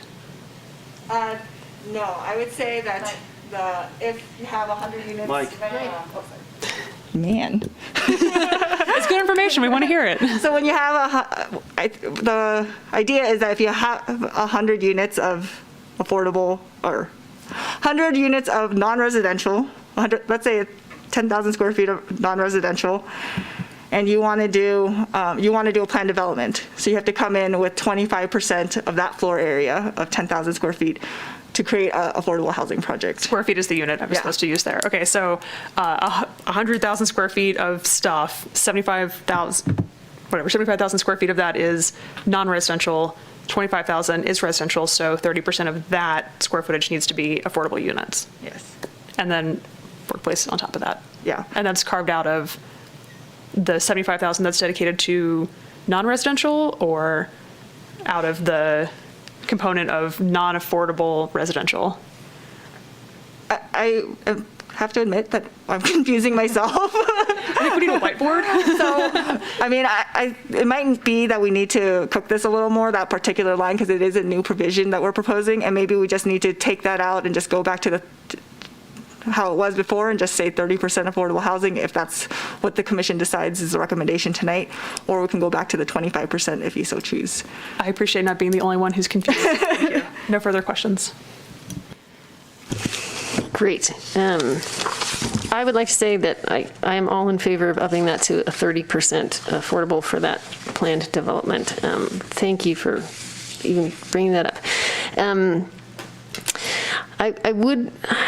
It's hard. I do like the fact that there was sort of an environmental standard, even though it was too easy or too hard. It would be lovely if we could try and find some sort of actual, reachable, accomplishable environmental standard to keep in there. And thank you for clarifying the mixed use affordable housing is in addition to the workforce housing. I think that needs more cooking. I agree. Okay, but I love that you brought it up. I love that it's an option. Let's cook it.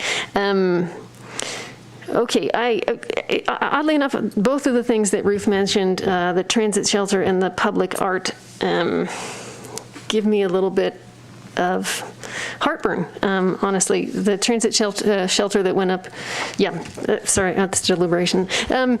So I'm just wondering if we could maybe make that a freestanding transit shelter instead of like what happened at the grocery outlet where they put benches on the side of the building. I have other suggestions that I would love to suggest. Should I wait for deliberation for things that we could put into planned development? Yes. Okay, and then, the public art and the transit shelter give me a little heartburn as well. But and that was all I had for planned development. Thank you. Okay, moving on.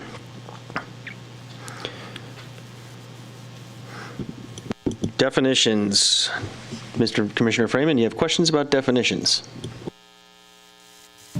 On the bar sink, and only having one allowable bar sink, if you have a second sink, where do we define what is a kitchen? Because if you have a second sink in your kitchen, does that mean you can't have another sink somewhere else? How do we define what a kitchen is, as far as the area that a kitchen is? I'd have to look at how it's worded, but I think the limitation on the additional bar sink is in the section that talks about what you can have outside of a kitchen. So that's exactly the point, is what is outside the kitchen? And I guess typically you'd see a second sink like in an island and a main sink in the perimeter countertop, but kitchens are getting more and more creative these days. So for the definition of kitchen, it says at a minimum, a kitchen must include the following equipment: a sink for dishwashing and sanitation purposes. It doesn't necessarily say you can't have 7 sinks in that kitchen area. But if you want to, there isn't a clear definition of what the lines are of a kitchen. I think that's based on how you read the plans, and I think a little bit of common sense in looking at plans. I just see a lot of these large homes, multiple wet bar areas in a house, or multiple, an outdoor sink, a bar sink. People get creative, and there's certainly, I don't think there's the intent to ever take those spaces and redevelop into an ADU or to a secondary rental unit, but to allow people who are going to build big houses and want to have multiple kitchens or sink areas not be limited by how we define a bar sink and where they're allowed to have a sink. Yeah, I mean, if the commission doesn't think that that restriction makes sense, then we could talk about that. Follow-up question, just a clarification. So an outdoor kitchen would be a secondary kitchen, right? I mean, is that It would be an outdoor kitchen, but it wouldn't fall under the definition of this kitchen, since it's a room or space within a building.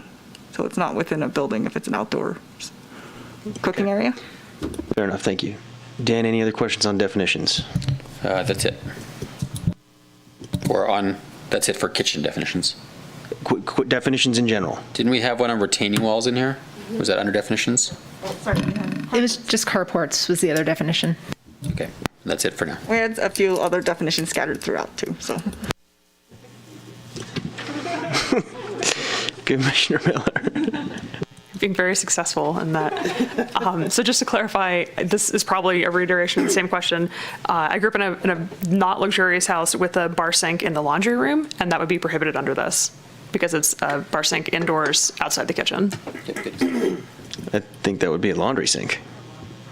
But would you be allowed to do that if there's only one bar sink per house? What if you had a toaster oven in your laundry room? I don't think a bar or a cocktail. Typically, a utility sink would be bigger than a bar sink anyway. Could you define bar sink? That might be my question. Yeah, I believe it's 2 square feet or less. So a utility sink is probably going to, I mean, those are usually larger than that. But we could. Slippery slope. I'm learning so much. Yeah. I mean, we could definitely refine it and make it explicit that it doesn't apply to utility rooms. Or, I mean, if you don't think that the restriction on additional sinks and living area throughout the house makes sense, then We'll definitely converse in deliberations about the sinks. That's it for me. Susie, questions about definitions, specifically kitchens and carports? No. Okay. Next item. Fences and retaining walls. Dan? The 6-foot height on a retaining wall, you have this photo here of a tiered retaining wall. What defines that 6 feet? How far does a tier need to be offset to where it's now considered 2 6-foot walls? that's a good question. I don't think we define that in the code, but we could potentially add language to clarify that. You could see a situation where, like the parking lots from last month. Yeah, you're right, because if we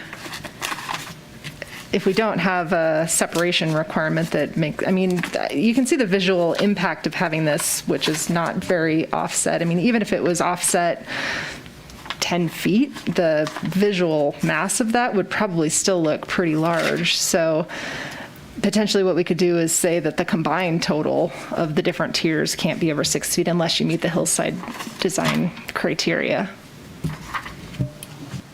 I'll let you figure it out, but I think it needs some parameter.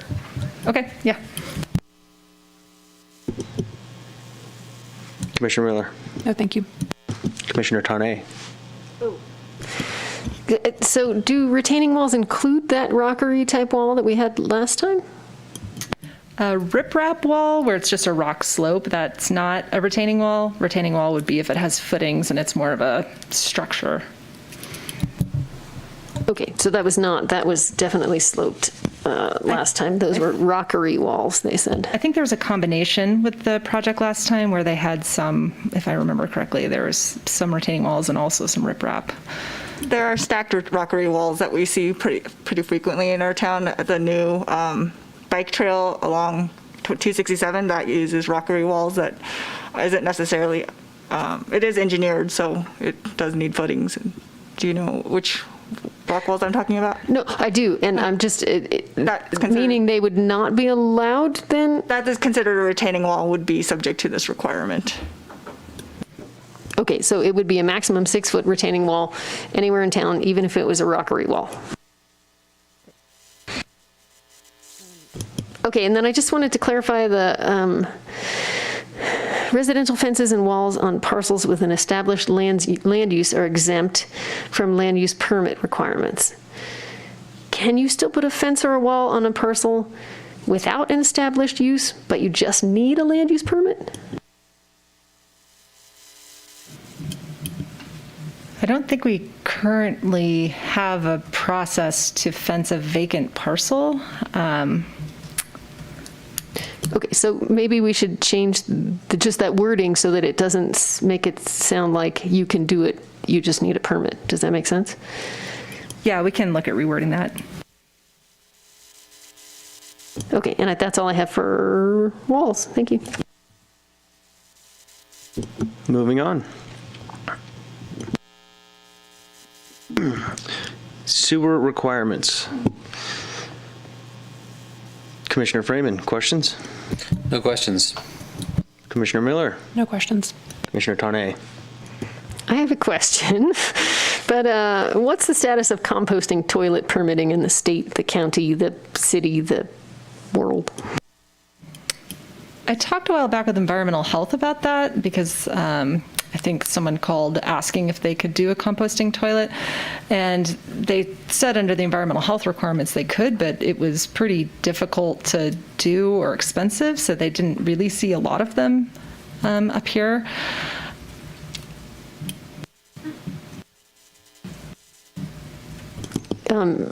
Because this requirement would then eliminate that as a legal option, correct? I suppose we could include language that says it has to be either connected to sewer or an approved composting toilet. Well, but you've still got gray water to deal with. That's true. I mean, our current standards do say that it should be, especially for commercial uses, needs to be connected to sewer. So I'm not really sure how to provide an exemption for composting toilets under that. No, and I agree. I don't think we'd want that in commercial. I feel like this was in reference to residential sewer requirements on page 27. Let me real quick look at that. Can I ask a question while she's looking that I thought of? So does this mean like the Lost Trail Lodge, for instance, that's probably on septic, couldn't? That's not within the town of Truckee, But if we had that sort of property somewhere? If it had an approved on-site septic system, that would still be allowed to be used. Just new commercial projects aren't really allowed to be connected to an on-site sewage system. It'd have to be connected to public sewer. And what if it's not available? Then you could not do a commercial use at that property. or you'd have to bring the sewer system to the property. I think there's some situations where Lahontan and Environmental Health are willing to look at septic systems if there is no sewer within a reasonable distance of the site. Are we able to put some kind of verbiage in there that allows for a one-off exception? Yeah, there's language in the residential section that talks about exemptions for subdivisions if the sewer is not located in close proximity to existing or future sewer lines. So potentially we could do something similar with commercial projects if there's interest. Okay. Okay, moving on. Hold on. Oh, sorry. Yeah, no, that's all right. So I am looking at the residential zoning district performance standards on page 27, but I think that part of the regulation was cut off there, because it does say sewer requirements, no land use shall be approved with on-site sewage disposal. Connection to sewer shall be required. It then does talk about the on-site septic systems. There is no mention of the possibility of the composting.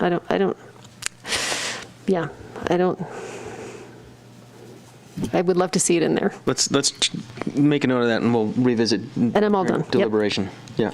Okay. Next.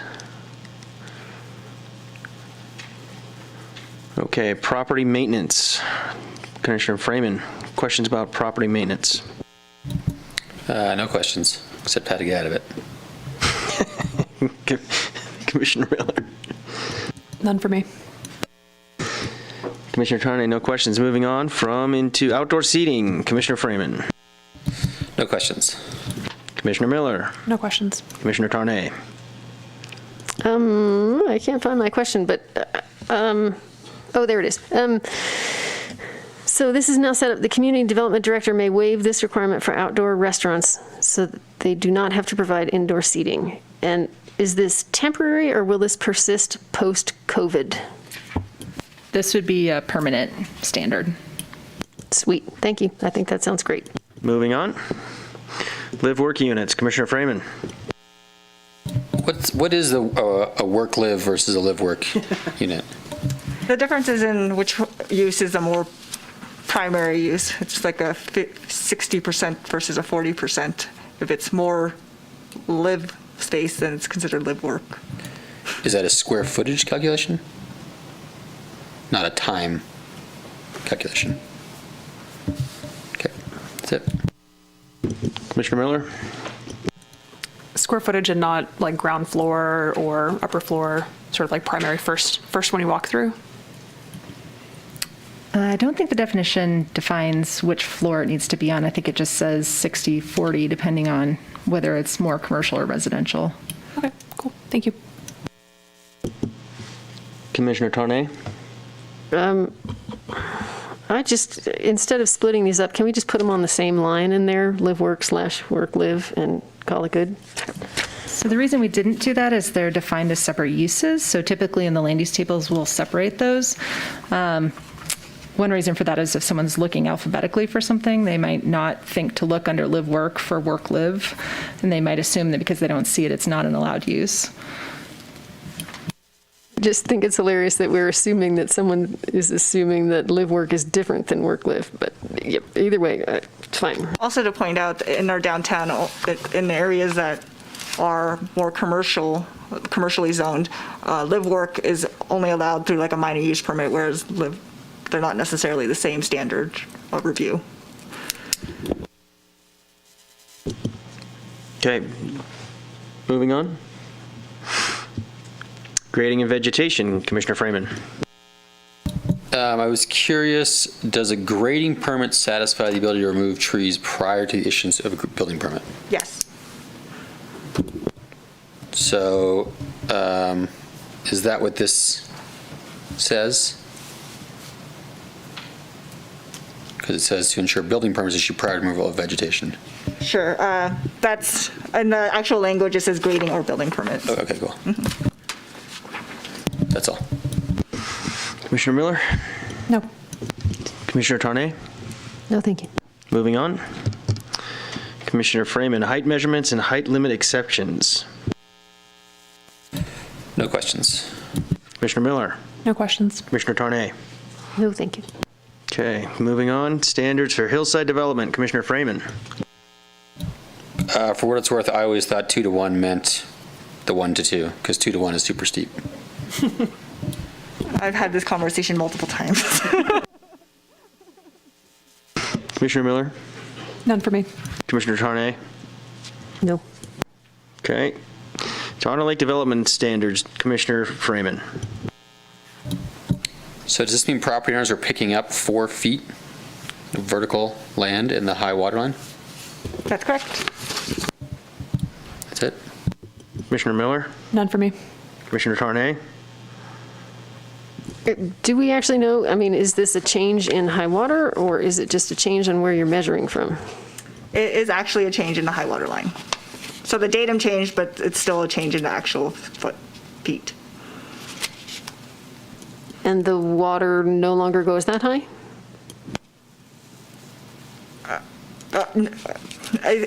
Believe that there was an argument made by the Donner Lake property owners that this isn't a natural lake. The high water line is not the natural high water line, that it's actually much lower. So I think it was a concession that State Lands Commission made so that they didn't have to necessarily spend out years in litigation, and made a concession. Okay, thank you. Wait, whoa, hold on, back up. Come on. I know we're ready for a break. So when the lake is full, do we know what surface elevation that is? Just out of curiosity. I don't know that number. I can find out for you. No, it's all right. Moving on. Next slide. Okay, application for content for floodplains. Commissioner Freeman. No questions. Commissioner Miller. No questions. Commissioner Tarnay. Me either, thank you. Moving on. Signage. Dan. I guess the only question is when it says prohibited linear LED lights to avoid overlighting. That seems like a broad term. All the lights everything's LED, correct? And what is linear? I think we could probably provide a better definition. It's intended to be this photo on the right of this linear light, but we could perhaps make a dimension about beyond 3 feet in length, or... Yeah, like we don't want the guy's light bar on top of his Jeep on your sign, but if you have 3 spotlights next to each other, is that linear? If they're spotlights, no. If they're just like a... What if it's one fixture with 3 spotlights on it? That would be considered 3 fixtures. I guess I can't. Just some gray, just maybe some gray area and a way to define what is linear. Because how else do you light a sign properly? Sure. I think the fixture itself is intended, the LED light is supposed to be multiple light fixtures in a row, so I could make that clearer. If there's a particular dimension that you think is also appropriate, we can also add that in there. I can clarify that a little more, but it's not intended to stop fixtures from being placed in a line. Yeah, okay. Commissioner Miller? Do we have a sense of how many signs currently would fall out of compliance with the warmer sign lighting color requirement? I don't have that information. We haven't done a sign lighting inventory.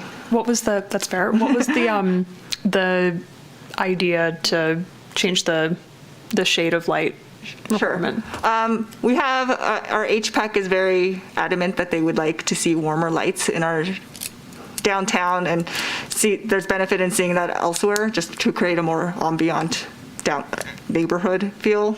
But if that's something you'd like to think about more, we can. And so it's for aesthetics, not for visibility. Is there any difference in ability to see over distance with different lighting? Not that I know of. Okay, thank you. That's it. Commissioner Tarnay?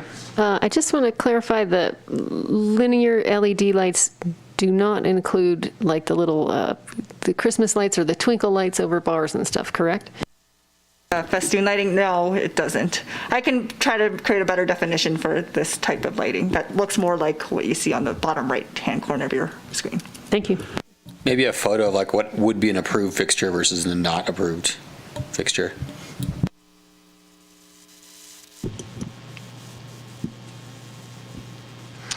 Okay, animal raising. Commissioner Freeman. No questions. Commissioner Miller. No questions. Commissioner Tarnay. No questions. Okay. Bed and breakfast inns. Commissioner Freeman. No questions. Commissioner Miller. Some very basic ones, yes. What is the difference between a bed and breakfast and a short-term rental? Not me. So a bed and breakfast is intended to have multiple rooms in a building that's rented out, as opposed to a short-term rental, which is usually the whole house or one bedroom in the house. So are there bed and breakfasts with only one?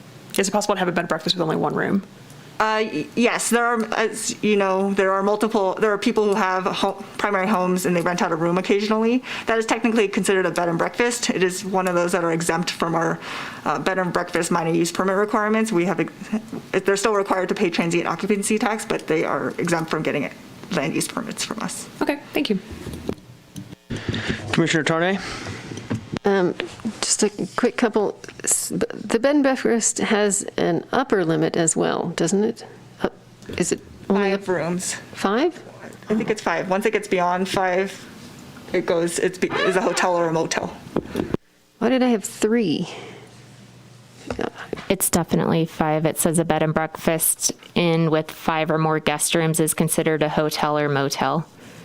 Okay, great, thank you. And then, are there any existing bed and breakfasts in town with detached units?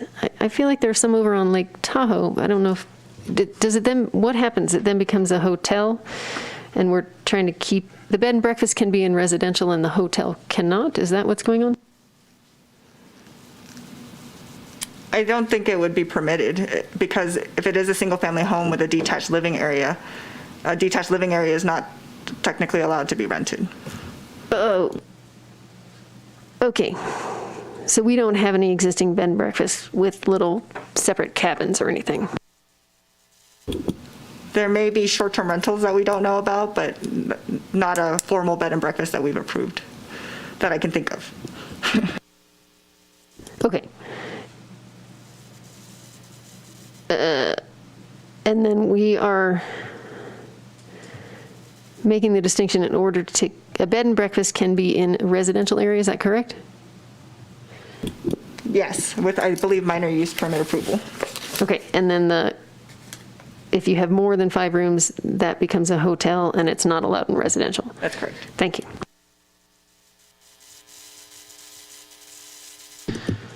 Okay, exempt temporary uses and events. Commissioner Freeman? I liked Ruth's comment from her email she sent. Why would we not want to allow food trucks to congregate?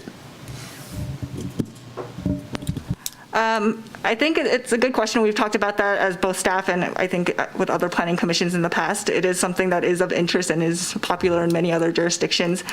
I think if we do want to bring it back and discuss it, I think it's a larger discussion topic rather than just a cleanup where we're just trying to make things a little bit more clear. I think some businesses would be interested in having this discussion if it becomes a more established use within town. The idea behind this is an exemption to the temporary use permit, so we don't necessarily have to look at it. We keep it in a pretty tight box, so we don't have to think about it or care about it. If they stay within that box, then we are not requiring additional land use permits. If it becomes a larger thing, I think that there's potential that we would want to look at traffic and impacts to parking and aesthetics. Got it. So if you want to have one food truck, you're fine. If you want to have more than that, then it's a separate discussion. Basically, not that the window is closed. What if you have a food truck at your house? Is that allowed? If you have a private event, yes, you can have a food truck at your house, but the idea behind this particular, if you're doing a more commercial operation, it's intended to be in a established non-residential site. Just some additional context too. So we had a really interesting experiment with COVID where we created different guidelines to allow for outdoor activity than what we had in the development code. So we essentially said you can have, food trucks for the same amount of time that you have the business open. We were just getting rid of some of our restrictions to make it a little more flexible for people so that if they didn't have we just wanted more outdoor activity downtown. And we did get some feedback from some of the businesses that were concerned when the 2 food trucks popped up on one property, and originally one was on a vacant piece of property, which was a challenge. And then we had a request for 6 on one piece of property that didn't have an established land use and wasn't actually a paved parking lot. It was sort of a not great kind of area that had been forgotten about a little bit. And then it started to kind of have this discussion with the downtown merchants about what is appropriate for downtown, and if we are going to allow food trucks, more long-term, because right now most of these food trucks wouldn't be allowed if we applied our current development code standards because they were taking up parking that was required for the businesses. So it was a little bit of an experiment to see, are people going to use them? How are the businesses really impacted? I mean, we didn't know if they were being impacted by or not because we hadn't had any food trucks downtown because of our restrictions. So I think we're learning some stuff. This was just an interim, and then kind of to what Laura and Yumi were saying is that we can come back in and allow for maybe some other type of permit that has some discretion to it to look at unique circumstances where it might be appropriate to have more food trucks. I know that Truckee Lumber, with them vacating their site, they have some interest in doing that, and that could be a totally appropriate location because it's not really next to other businesses that would be impacted, and that could be sort of the next step of this, where we look and say, this is an appropriate location, let's see how it works to have, multiples. Truckee actually doesn't have that many food trucks. You can see a scenario with Truckee Thursdays where people are coming up from other areas to bring their food trucks, and that was also another concern that the businesses raised is, are we now just inviting Reno food trucks to come up and reinvent what they're doing in Reno in Truckee? And so there's just some larger discussions that we've been having through COVID, actually, that we're learning kind of about how food trucks could work in Truckee, and so this was just sort of a first step.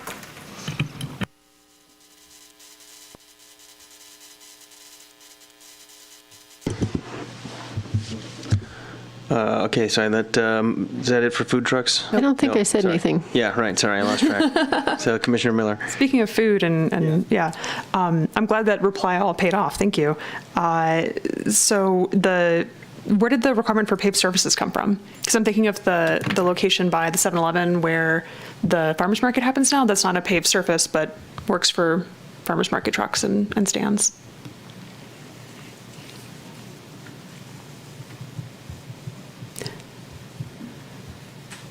Which 7-Eleven are you referring to? The regional park. Thank you.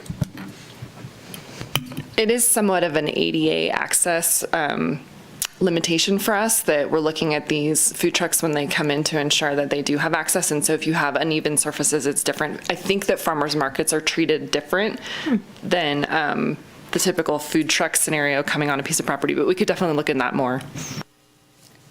Again, fascinating. So many nuances. And then my last question to Dan's question about could I have one in my house? Could you speak more about how that gray area could pencil out? I understand starting a restaurant in my house violates the residential zoning that I have, but especially in this era of COVID, more people are working from home in their neighborhoods, don't necessarily want to come downtown.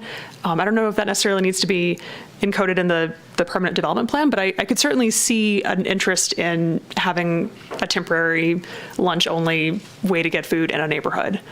So I'm curious if you could speak to what that line actually is. You can have a food truck at your house if it only has one sink. I think if you have an active event going on at your property, like a wedding for your daughter or something, or your son, but there isn't a fine definition of what a private catering event is, so someone could push that line, and then at that time I think we would figure out what that line is. Would you need a special events permit to be able to bring a bunch of people and have a bunch of... Not currently. I mean, once you start impacting the right-of-way, that's when we start requiring special event permits, but if it's just on your property, it's a small event. I mean, a wedding could potentially overflow, but it's a one-time event, we think. And if it becomes an ongoing issue where we get neighborhood complaints about having a wedding every weekend, it's a commercial venue, then that's when we start looking at it a little closer. Okay, yeah, I'm trying to imagine I could save most of this for deliberation, but I'm trying to imagine the scenario where maybe the lumberyard wants to have multiple food trucks on their private property and out of the right of way. Would they need a special events permit to be able to do that, even if it was like a repeating event weekly? If it's outside whatever their new approval would be, yes, they would have to do a temporary use permit to get that approved. But it would be something that we could potentially look at. Okay. And I think we're trying to encourage them to do that. How high is the bar for that, out of curiosity? Is that the temporary use permit? Yeah. It's not very high. It has to be temporary in nature. You have to be willing to clean it up afterwards. We look at parking impacts. So it's more of a form you fill out and follow the rules. It's also noticing other agencies to make sure there aren't any other building issues that we haven't caught or fire issues that we should look at. But it's also, because it is on a temporary basis, there is the potential that if you are not a good neighbor and you don't do the temporary use properly, that we wouldn't issue it again the following year. Okay, thank you. That's it for me. Commissioner Tornay. Just a quick couple of questions. Are the COVID rules right now still in effect for food trucks? Yes. Okay, Danielle is nodding yes. Do we know when they'll be extended through? No. So they're in effect through the 30th of this month, and Becky and I are currently working on the next round of them, which has some little bit different requirements that we're looking at, including a permit that would be free, but a way for us to track what types of outdoor activities we're permitting within town property. We haven't quite gotten to the food truck discussion yet because part of the challenge will be that they're currently using required parking for those businesses. And so if we allow them to continue, particularly downtown, then with snow removal and storage and these other things, it's going to get really challenging. So we haven't resolved that totally yet, but we will make that decision before the end of the month. Oh, that sounds challenging. Okay, and so currently they can currently operate more than 6 hours a day. Yes, they can operate during the business hours of the business that's on site. Oh. Okay. Like the ice cream truck, is that business is not open though?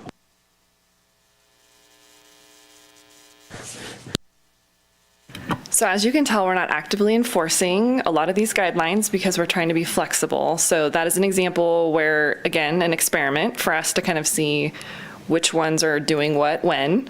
And it actually hasn't created any challenges. We haven't had complaints about them being open later at night. And it's not a heavily used parking area because Tahoe Dave's is only doing ski returns at this point. They're not actively running their shop, so. And I am grateful, and I love me some ice cream from the ice cream truck. So thank you so much for allowing that experiment to happen. And that is all I have. Moving on to... I have one more quick one. Oh, yeah, Sorry. follow-up question. Yeah. Would it be possible to park your food truck in a street parking space as long as you're feeding the meter? And then are there within the permitted amount of time that a private vehicle is allowed to use that space? Currently, I don't believe we do allow for food trucks in the parking district, even with payment of the parking fees. Okay. Yeah, it's required to be on private property with the property owner's permission. Okay, cool, thanks. Okay.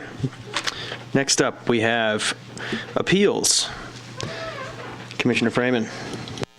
No questions. Commissioner Miller.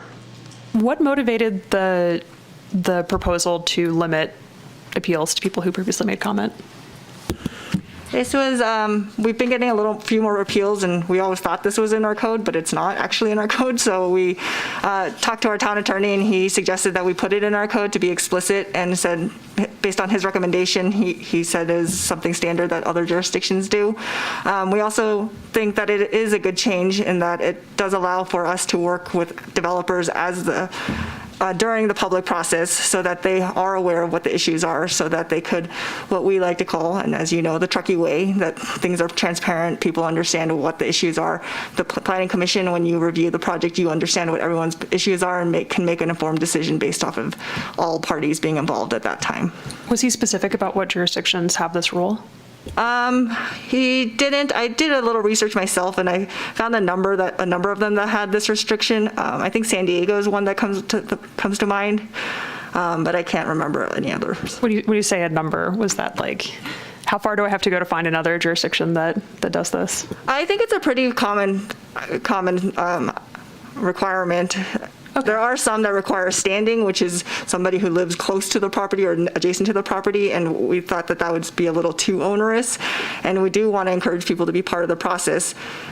We do noticing pretty early on in the application process. When we deem it complete, we require applicants to put noticing on the property so that people who walk by or drive by regularly can see that there's a project on that site. So there is information out there to get people involved. But I mean, I understand that there are challenges with that and getting people interested in government work, but it is something that we try to do. Okay, thank you. That's it for me. Commissioner Tarnay. So when you do that noticing, does that include the date of that meeting? No, usually we don't know. Well, the first notice, we don't know when the actual meeting will be, because it's just the preliminary application phase. Once the application is identified, that, or the hearing date is identified, then that's when we notice it to neighbors again. We ask the applicants to change the sign on site, and then we put a notice in the paper at least 10 days before the hearing. For every planning commission and town council meeting, you put a notice in the paper 10 days beforehand? That's correct. I don't actually think that's correct. I called the lawyer and asked him today, and he said it's only certain things that you notice. For planning commission items, well, all planning items that require a public hearing, such as development review projects, which is mainly in your purview, those are all all noticed 10 days ahead of time. Some town council items, they aren't necessarily noticed 10 days in advance. Okay. So this is talking about appeals for the planning commission. Are there appeals for town council decisions? No, once the town council takes action, that action is final, except they can pursue litigation and sue us within 30 days. Okay, and sorry, so clarify again, what gets 10 days notice in the paper? All development review applications that you review, the development code updates. So we have two different types of notices that go in the paper. There's the legal notices, and then for development code, we do a display ad, because that doesn't fall under the same requirements as a development project. But we do provide notice for both types of hearings. And we also now post all of those notices on our website. So anytime Carissa sends out a notice of anything, it gets posted.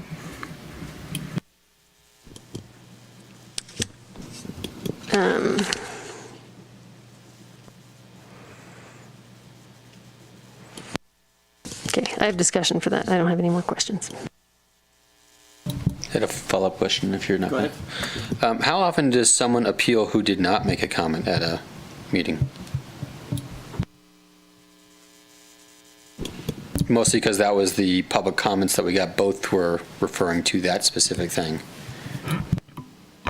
I'd say it's occasionally that we get a comment or an appeal from someone who didn't participate, but by and large, most are typically folks that did express opposition and then they elect to appeal.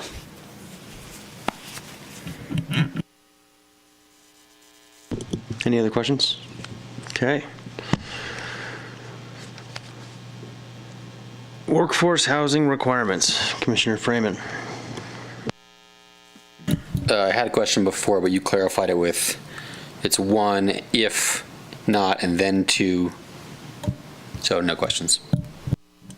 Commissioner Miller? No questions. Commissioner Tarnay? Just to clarify that workforce housing, if it's an employee in there, there is no rental restriction on that. They can charge whatever they can get. That's correct. Okay, I have no questions.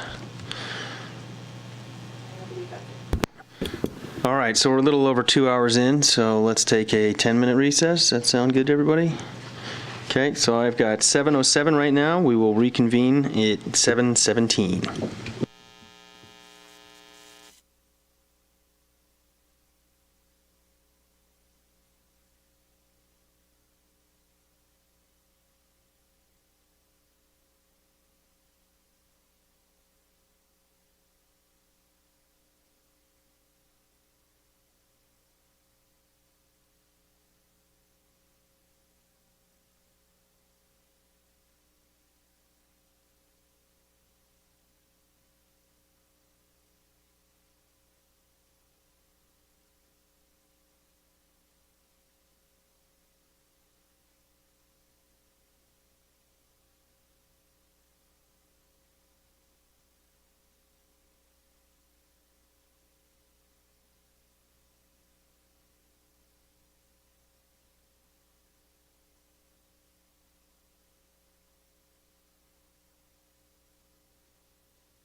Okay, let's call this meeting back to order. Susie, I believe you did have one more clarifying question about height, is that correct? I did, just real quick, that height exemption, they were talking about the maximum height up to an additional 10 feet. So there can still be an exception to that. And I can't remember when we granted that last time. Was it a planned development? We granted a height exemption along with other, and that was because of 100% affordable housing, is that correct? Yeah, yes, there was for Freshman Hollow, we did a density bonus concession for height. Okay, and so that will still exist? You can still grant an exemption to that, Yes. the new height one?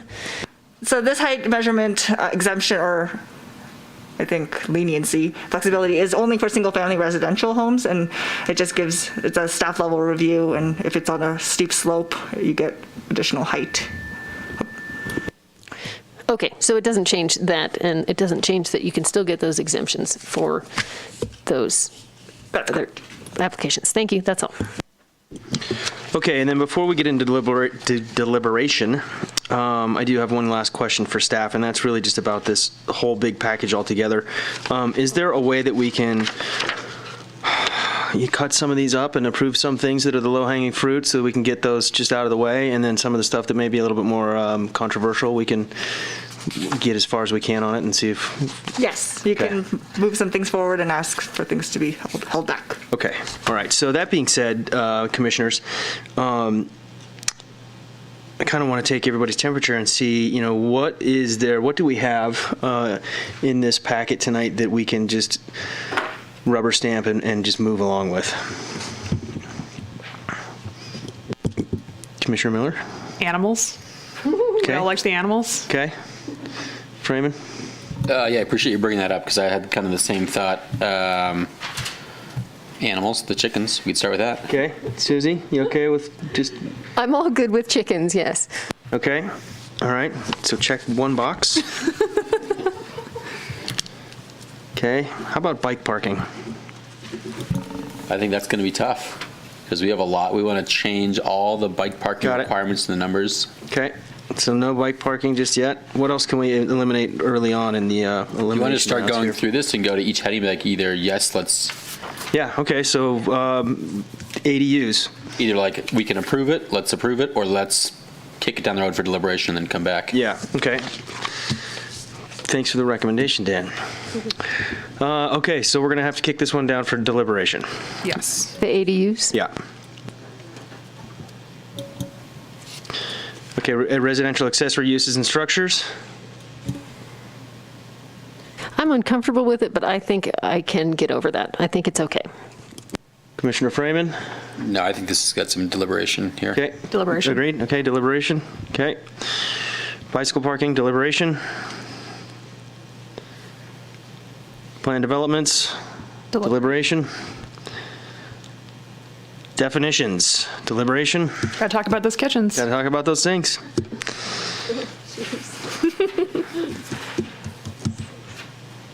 Okay, moving on from definitions. Fences. I think that there was some concern about the Retaining wall offset. retaining wall offsets, yeah. Next. Sewer requirements. I wanted to see composting toilets. Okay, well, we can talk about that. Next.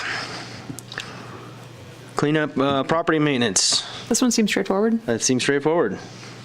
Sounds good. Okay, property maintenance and the bees, check. Okay, excuse me, not bees. Come on. Animals, Come chickens, on. chickens. Outdoor seating. I love it. Yeah. So Yeah, I'm good with that. Okay, so that goes. Live work, that seems like an easy one. Good with this? Okay, It's fine. okay. Grading, Yes. Yes. okay. Height, Yes. Yes. okay, good with that, Dan, height? Yep, okay. Hillside standards. Yes. Yep. Yes. Yes. Okay. Donner Lake Amendment standards, Yes. good? Yeah. Do we have anything to even? Not really. Yeah, there's nothing we Just- can even just talk making about. sure we have consensus, so that there's no question. Floodplains, you okay with that?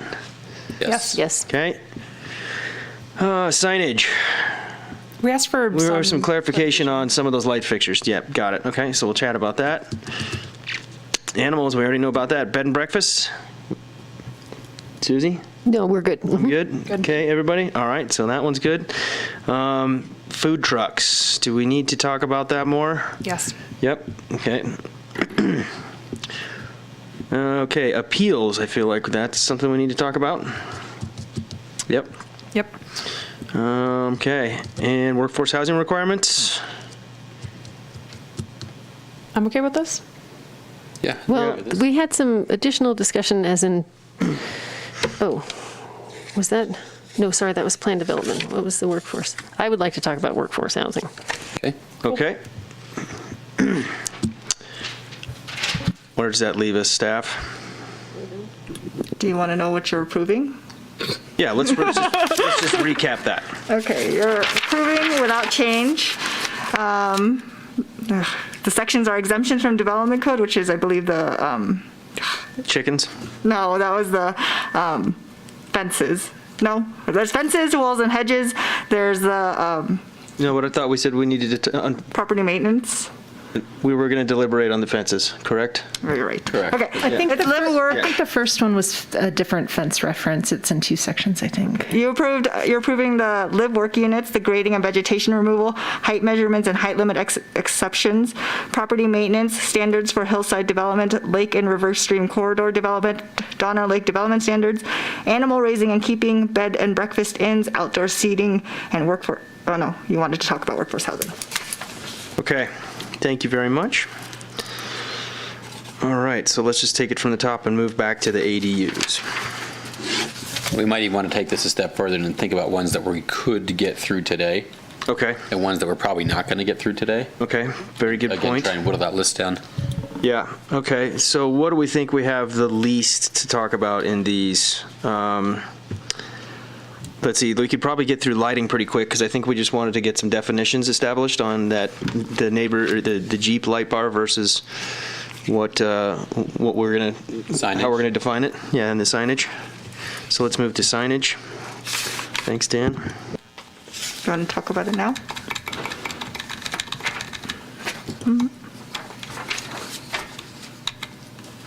Okay, and it just sounded like really the only thing that we were, well, there was one comment about, have we done any kind of an inventory on how many lights are going to have to change by changing the temperature?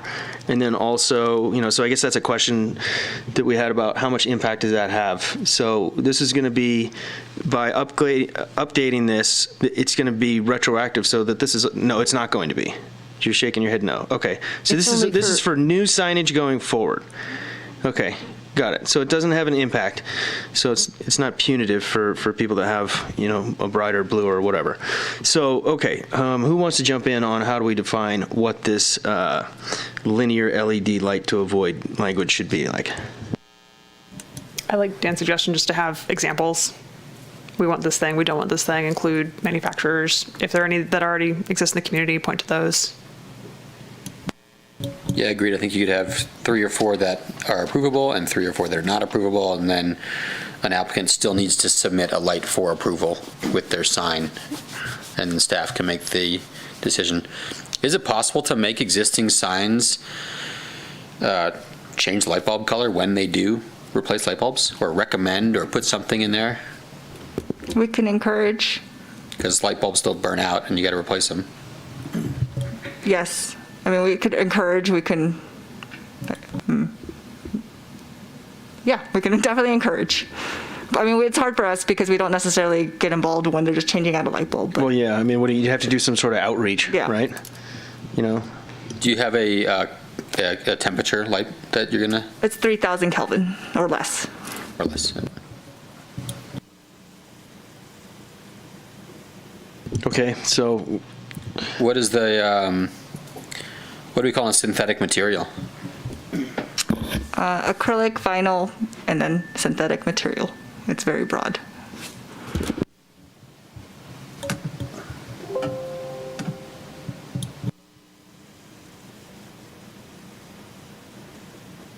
I think that's it. Yeah, for me. okay. So is that clear enough direction for staff then? Okay, great. What else do we think we can get through easily, commissioners? The compost toilets item? Yeah, I think we can, yeah, let's move to sewers. So, so there's nothing in our code right now that prohibits composting toilets, right? But the sewer serves multiple functions. It's not just for human waste, it's also for gray water and other, light household industrial uses, your laundry sink and things like that. So I hear your point, Susie, about we should encouraging composting toilets is something that is a discussion that should be had. But I think looking at the bigger picture, I don't think that there's a way for us right now to construct a residence, and certainly not a commercial use, where we can have that be. I mean, there's always going to be a need for that gray water elimination, and we can't do it without sewers. Right, and there is an exception for when you are attached to an approved septic system. So let me look at, can someone tell me what page that's on? I can't find it in my notes right now. 27 and 28 of the staff report. I just want to make sure that we're not ruling them out of hand. Does that make sense? I guess there's if there's a toilet, there's a hand washing need, kind of for a health and safety requirement. No, and I totally understand that even if you have a composting toilet, you have other water usage that is not going to go into there. I just wanted to. Staff, can you tell me if, are we ruling it out of hand because it's not listed as an exception, or that's my question. Does that make sense? I mean, there's nowhere in the code that says residences are prohibited from having composting toilets. Right. I don't think the code talks about composting toilets at all. And this is just for commercial use. Well, no, this is also residential zoning and district performance standards. There's a residential section in there as well because it was brought up for the portable toilets, the porta potties used on a temporary basis. That's the only reason I brought up residential. I'm not suggesting that we use composting toilets for commercial because I don't think that is a recipe for success. But the portable toilet can only be used on basically an active construction site with an active building permit. Correct. I agree. Yes, I see that. I just don't know. The problem is that there's not the entire code quoted here, and I didn't know. That's all. It's fine. I think.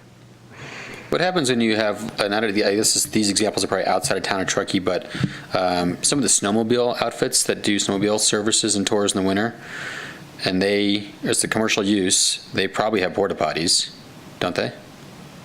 Where I don't know. Everybody parks and I don't know gathers. if we have any operating in the town. I know there's several operating in the county, so I'm not sure what their requirements are. Or how about Piping Rock Equestrian Center? Piping Rock has flushing toilets. Not the ones for the kids to use. They have a porta potty on a trailer. Not to pick on them, but as an example, as a commercial use.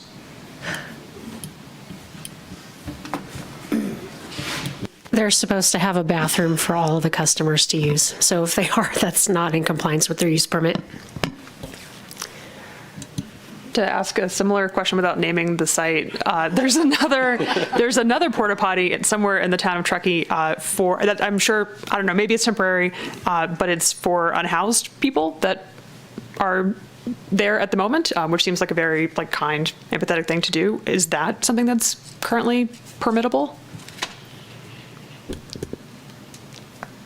Since I don't know the exact business, I don't know. If it's something that's COVID related, we're doing emergency operations that are not necessarily in the scope of our code. If it's something that has been approved, it likely is outside the scope of their approval if it is an established permanent use. Yes, I'm fine. Let's just move on from sewer. Thank you. All right, next in order of least amount of contention. Workforce housing? Workforce housing. I'll take workforce housing for 500. So a few thoughts just to jump in on this. I'm a little concerned that it's at market rate for employees. That seems like a great way to make sure that your employees pass on their right of first refusal. I'm also curious if it is possible to offer this to people that aren't W-2 employees, just given the presence of seasonal 1099 workers. Those are my two main thoughts. Just how to make this as expansive as possible. I guess as an employer, your incentive is you could probably get the most money renting it to your employee, and if they don't take it, now you are subject to a much lower rental rate. So I think the incentive, I like the way this is designed, where it's try and get your employee to rent it for whatever you can get them to rent it for, but if it's too much and they can't rent it, then you're stuck with this component too. So this gives me heartburn as well. It sort of seems like housing is so hard to get. It's kind of like the old-fashioned company store of you need housing and we have housing and this is what you pay. It's I feel uncomfortable with it because if you don't, I feel like they need to unionize in order to get their housing at an affordable rate. It makes me very uncomfortable. I have to say, looking at that section, at the very beginning, it says the goal of workforce housing is to ensure an adequate supply of housing to meet the housing needs of all segments of the community and provide permanent supply of affordable housing to meet the needs of very low, low, and moderate income workers generated by new commercial, industrial, institutional, recreational. I feel like there should be at least a limit that it be moderate, which is minor, but yeah. Chair, if I may? This is a cleanup item. It wasn't something that we did notice like we did the other 4 discussion items. So this is just intended to be a clarifying item. If you do intend, if the Planning Commission as a whole would like to forward a recommendation to the council to direct us as a staff to come back with a revised workforce housing ordinance looking at affordability requirements for component 1, we can do that. We can incorporate that into the resolution. But if you're trying to make a change to the actual substance of the workforce housing ordinance, then I think we should defer that to a future date. How's that sit with you, Susie? I am totally happy deferring to a future date. Was that the question? You may want to just forward a recommendation to council about the workforce housing, that you would like a more expansive review of the workforce housing ordinance. Awesome. And I would like to say, because it says that very low, low, and moderate, just when does the workforce housing ever address the very low or low? That's my question. So we're recommending to council that we want to dig deeper on this. Okay. It's fine. Everyone good with that? Yes. Okay. Can we jump to definitions? I feel like that's probably a pretty easy one.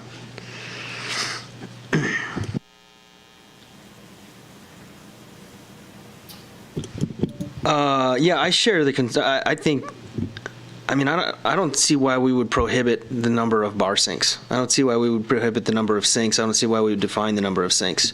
Especially with a lot of these larger houses that we're seeing. We're seeing an outdoor kitchen. We're seeing a laundry. We're seeing a kitchen with, a vegetable sink, a cocktail sink, a prep sink. I think we're just hamstringing the design process. So I think that's the only thing that we need to change, in my opinion.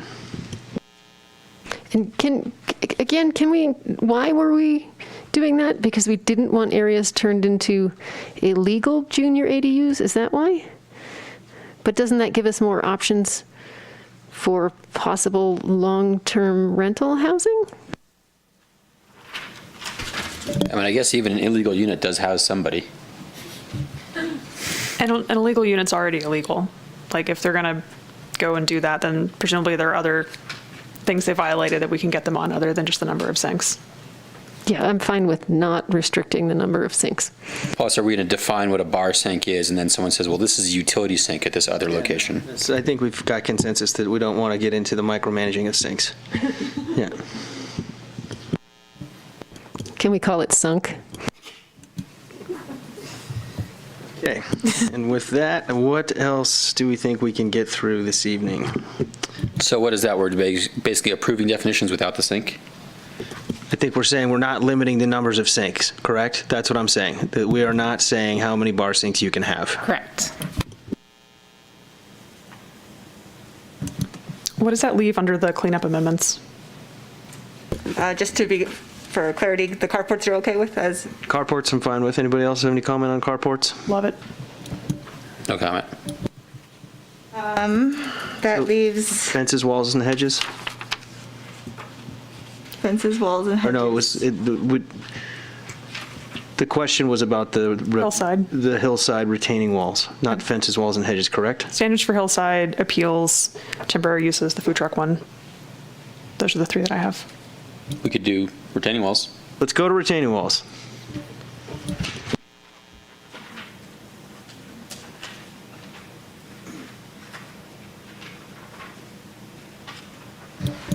Can we just pick a number for an offset for what a tier is I mean, so defined that's the as? contention, right? Is like what's the, I mean, if you do a 6-foot wall and then it's back 2 feet and then another 6-foot wall, is that 2 6-foot walls or is that one 12-foot wall? But if it's back 6 feet and there's a tree in the middle, Yeah, or what is it? Is it 6 feet? Is it 8 feet? Is it 12 feet?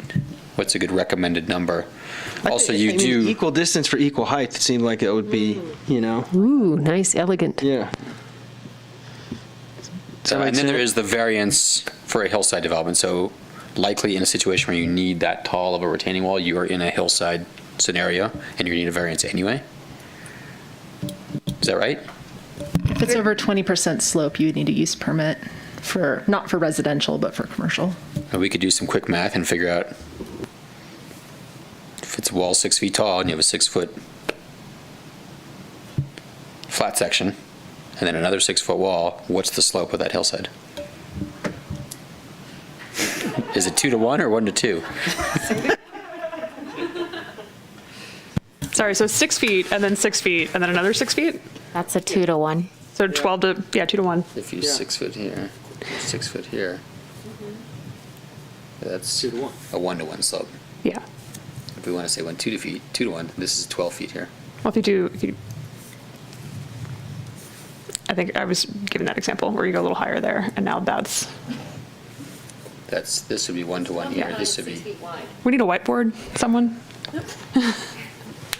If it's 12 feet back and 6 feet tall, that's a 1 to 2 slope, Correct. which is what we're saying is okay on the slope calculation. If that's a question, yes. So maybe that's the number. 1 to 2. A 1 to 2 slope.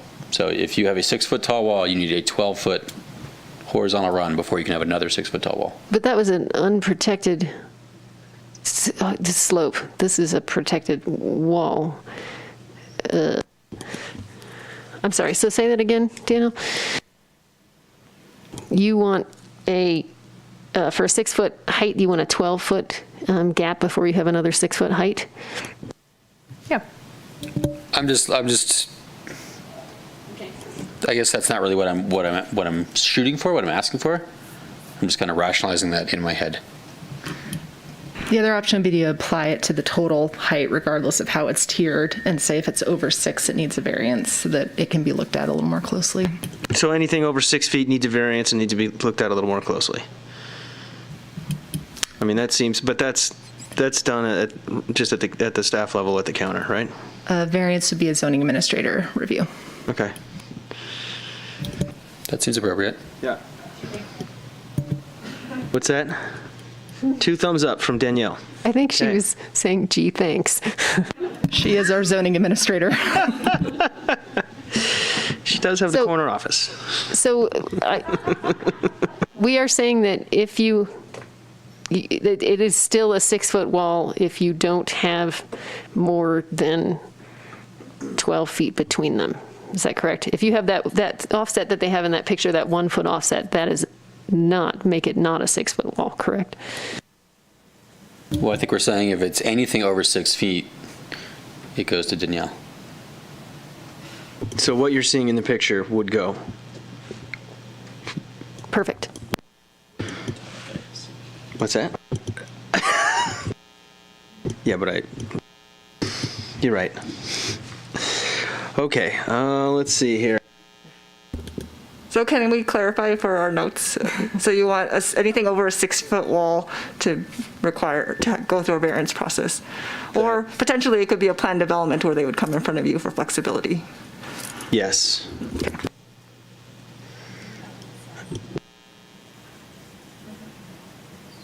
I think they were clarifying overall wall height versus height of each segment. Correct. That is what we are now talking about.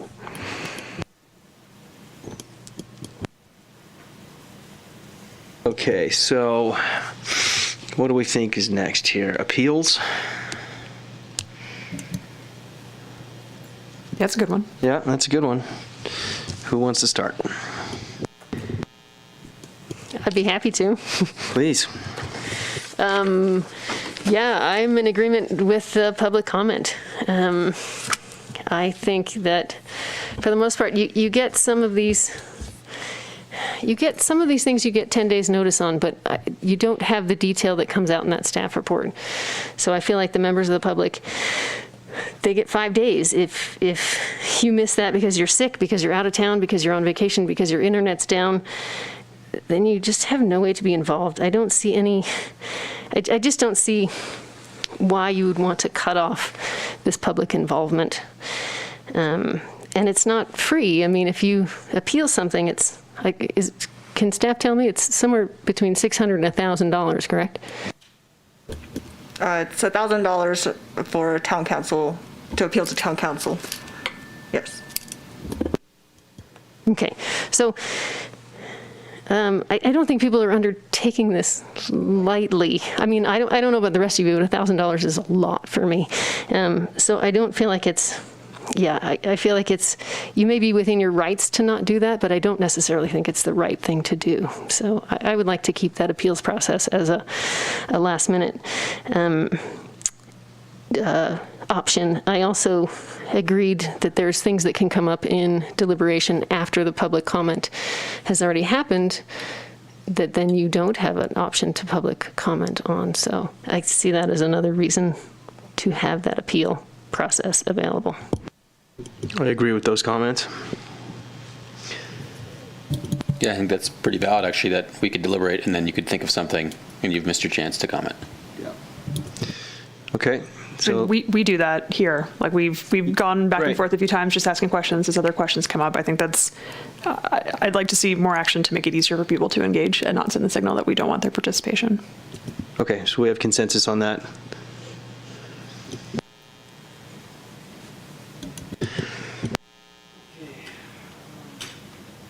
And you guys are all right with the rest of that? The town council can no longer decide that they want to just hear something again up there. That was part of that one. I didn't even know that was an option until now, which I think is really interesting.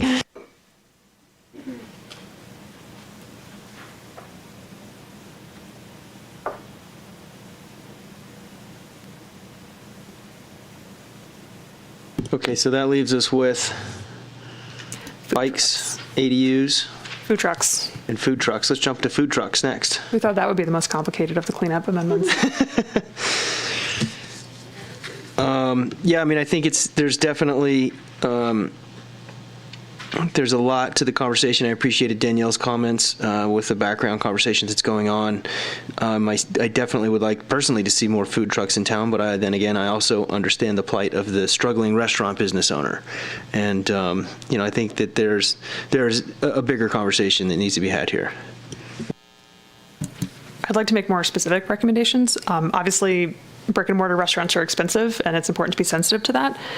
The other city I lived in earlier this year had a requirement where you weren't allowed to ever have a food truck open within, I'm going to make this up, but let's say like 500 feet or something of another brick and mortar business. And obviously that was also controversial, and someone should look up the actual number, and that's just an idea. But if the goal is to protect businesses, there are other ways to do that. The specific requirements or suggestions that I'd like to put forward are removing the paved surface requirement and just using whatever standard the farmer's market already has. Also removing the non-residential requirement. Until we get complaints, I'd like to just kind of see what innovations emerge from that. Also remove the one truck limit. I want a cupcake and I want a burger, but my friend doesn't like burgers, and we all want to be able to get food truck food at the same time. Also, consider exploring the use of street parking. If it's already permissible for private members of the public to use 200 square feet for 50 cents an hour, then a business should be able to do that as well. Also, if we do decide to come back to this later, I'd love to see more examples of how other communities have made food trucks a destination. I'm really excited to hear that the lumber company is interested in using their space for this. To say one more nice thing about Oakland, they have a museum with a public street that gets shut down every Friday evening and is filled with maybe 15 food trucks, and it's a destination upon itself. It happens to be surrounded by residential, multifamily residential on all sides. It's not a major commercial area by any means. And every first Friday, the museum's free and there's music and it's a whole thing. And I would love to see more Truckee-based food trucks. And the way to get more Truckee-based food trucks is to make more opportunities for people to have food trucks in Truckee. And I think we might see more Reno ones at first, but as people get accustomed to having more opportunities to attract customers and to follow the rules and operate in public, I think the more we'll see local businesses pop up in that form. Excellent comments. We used to have this thing called Truckee Thursdays.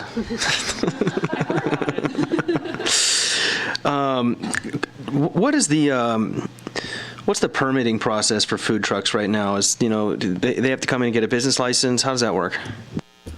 We don't actually have a business license program in the town except for a couple choice, like taxi drivers and firearms, very specific requirements, but there isn't a requirement. They just have to go through Nevada County Environmental Health and make sure that they're safe and healthy. Okay, and then so that would be the same thing for a Reno-based operation. Mm-hmm. So it would be interesting if we could have, while we're looking at this conversation, a way to incentivize local businesses, local food trucks, and try and promote that, and maybe, for lack of a better term, discourage, out-of-state vendors coming in. If there's something specific in mind that you have, we can take a look at it, but I would say that our role as a local government, I think that's a difficult charge for us. Fair enough. All right. How is the food truck at the farmer's market handled, the 1 or 2 trucks they usually have there? I believe that that's also either a special event permit or it's something that's just within the purview of the rec district as an agency.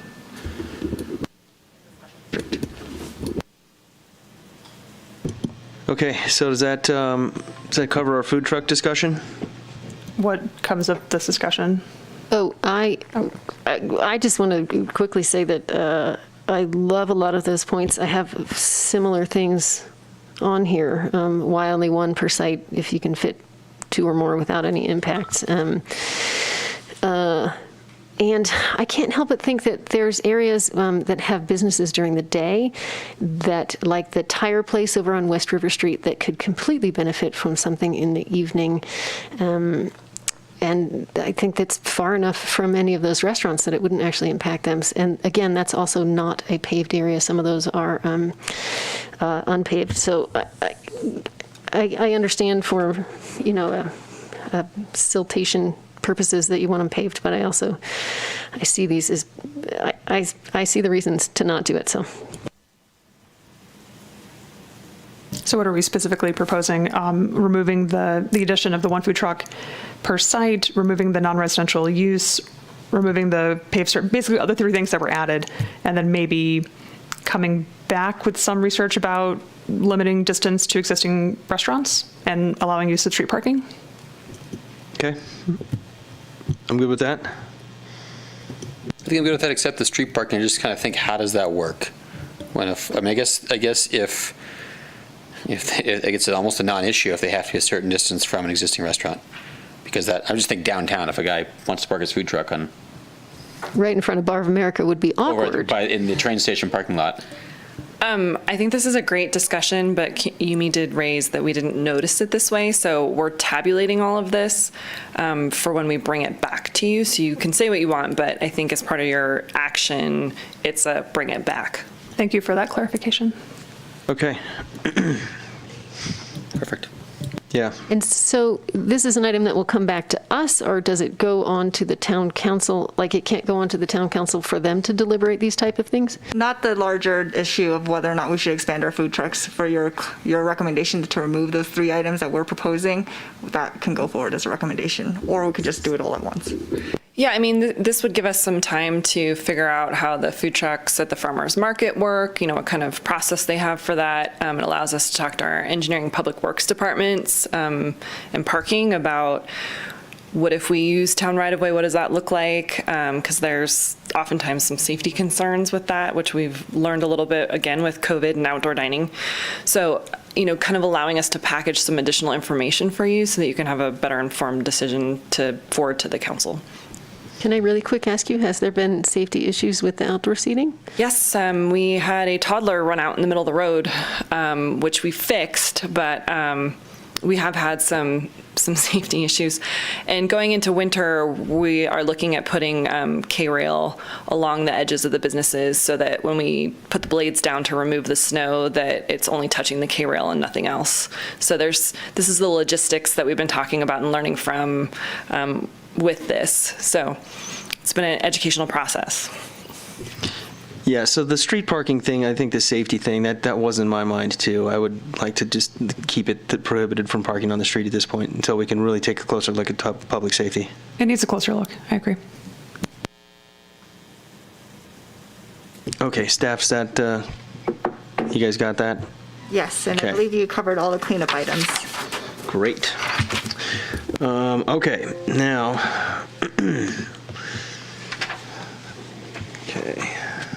Can I propose that the accessory uses and secondary residential units perhaps might be easy if we just decide to postpone that? Given the public comment we received asking for more time from a very relevant entity. Yeah, I think that we should have a discussion about what else we can get through tonight. And looking at, I think we can probably make some progress on the bicycle parking, but I think that we should probably, the ADU discussion should be postponed. Do we have? Oh, that's fine. And some of this might be cleared up by the next town council meeting, correct? That one item about short-term rentals, yes. I'm sorry, can you say that again? That one item about prohibition of short-term rentals. Gotcha. Okay, great. Okay, so that being said, let's move into bike parking, if that works for everybody. Okay. Who wants to start? I think I was the only one who had issues with it. I got really into the weeds on it, and I don't understand. Yes, I would like to not lower the minimum to 2. I would like to keep the minimum at 3 where it currently is, or have it go up to 4. That's fine. I don't know how to reassess. So, okay.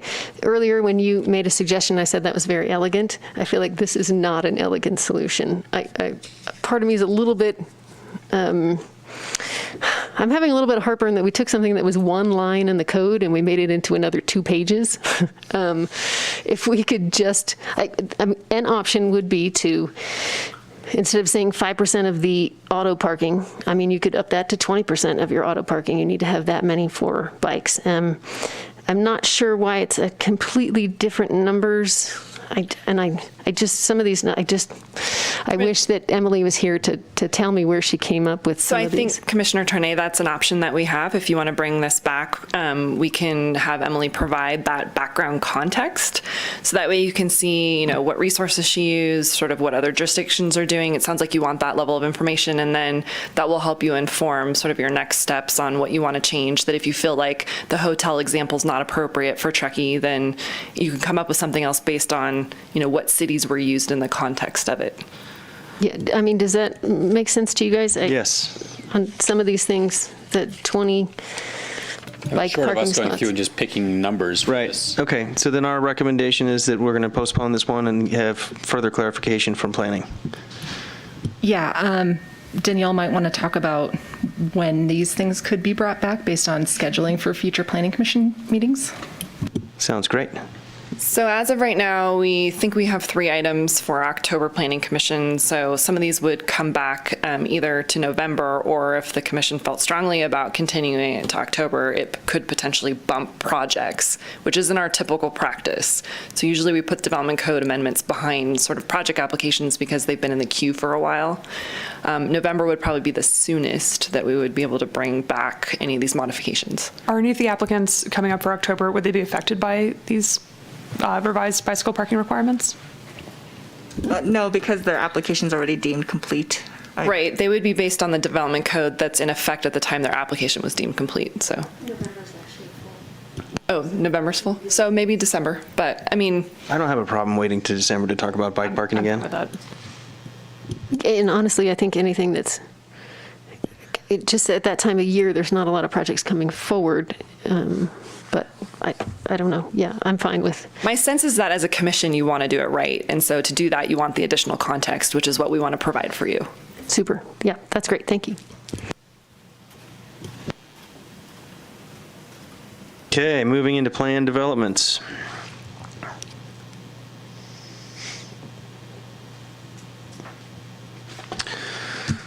Who wants to jump in on this one, folks? If I may, Chair. Please. Based off of our discussion, or my answering of questions, or lack of answering of questions, I would recommend removing the non-residential component, and then just moving the, changing the affordable housing percentage to 30%, and that would be the change, and then removing the two, silver and the cow green. Yes. Okay, I'm getting a nodding head yes from Commissioner Tarnay. I like all those things. I would like a little more information about the current needs of the community before setting an affordable housing target. I like 30. I would also like 50, but I want to come up with a number that's based on something a little more defensible and practical, so I don't just keep asking for larger numbers, just to be transparent about that. I'd also honestly like to see affordable housing be required of every project, in addition to one of the other, the public art, the transit stop. I'd like to see affordable housing just be a requirement. We do have the 15% affordable housing is a requirement currently. We do have our standard development code for residential projects. 15% of the units have to be affordable. This is just an additional 15% has to be inclusionary, has to be affordable to get your foot in the door of the plan development. And the plan development then gives you the ability to get exceptions from other regulations. Right, it's a great advantage. There's especially the report mentioned that we're down to developing some more difficult parcels, so having that streamlined process is very useful. I understand it's valuable, and so is affordable housing. So I thank you for clarifying all this. So currently, any project requires 15% affordability. If you're doing this discussed plan negotiation with the town, then you can either do an additional 15% or one of these other projects. That's correct. I would like to see it be, if you want to have this discussion, 30% plus another project. I'm asking for more. Okay. So that's a discussion on the table with the rest of the Planning Commission. What do y'all think? I love it. How do we define these community projects? It is a pretty broad definition. It could be anything from a trail to a transit. I just wanted to mention one thing on the planned developments. There are a broad variety of projects that can fall into a planned development or what could kick in a planned development request. So for example, you could have a project that just can't quite meet their on-site parking, for example. So they might come in with a planned development, and that might be their only deviation from the standard. So requiring something pretty stringent, just consider that when you're looking at these. It's a high bar is what you're telling us. But then it would come back to us, right? If they, is there where does the discretion fall in if they don't want to do 30% and they just need like 2 fewer parking spaces or something? If you guys require this as a standard, then they have to meet that standard in order for the plan development to be approved for you guys to make the findings. I just don't want to find us in a situation where we make it so hard to achieve a borderline project because of feasibility. Yeah, I second that. If I may, there is in my staff report, I did note that there was a larger discussion about plan development, including whether or not we should look at proportionality of the plan development public benefit versus the actual project, which is not something that we're proposing today, since that's kind of a more in-depth conversation that I couldn't wrap my head around yet. So that could be something that we incorporate as a part of a future discussion with the plan development. And the other tool that the commission has is findings.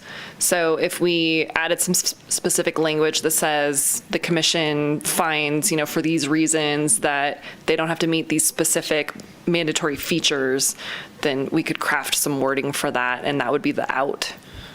It would have to be pretty specific, but based on site constraints or scale and scope of what's proposed or something, we could look at coming up with language for that. I understand that we're trying to define a rule that fits a lot of very diverse projects. I like that approach. I'd rather accommodate the ones that are difficult instead of, frankly, like lowering the bar for everyone else. I can't see a transit stop being worth 15% affordable housing. Those are not equivalent projects in my mind.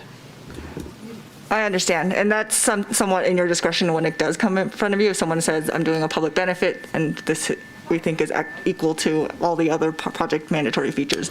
We also have a component within the findings of the plan development that allows for an exemption from the project mandatory features for smaller projects, like a 5-unit residential project, or I think it's something less than 10,000 square feet in commercial. I don't know if that's the exact number, but there is a threshold for smaller projects as long as they make findings that the project is good for the community in other ways. Does that decision come to the planning commission or at staff level? That's at the planning commission levels. It's still a plan development. It's just asking for new other findings to exempt them from this mandatory feature. I think one thing that would make me feel better about this is to get rid of transit shelter in there. It is not, I just don't see it as that significant.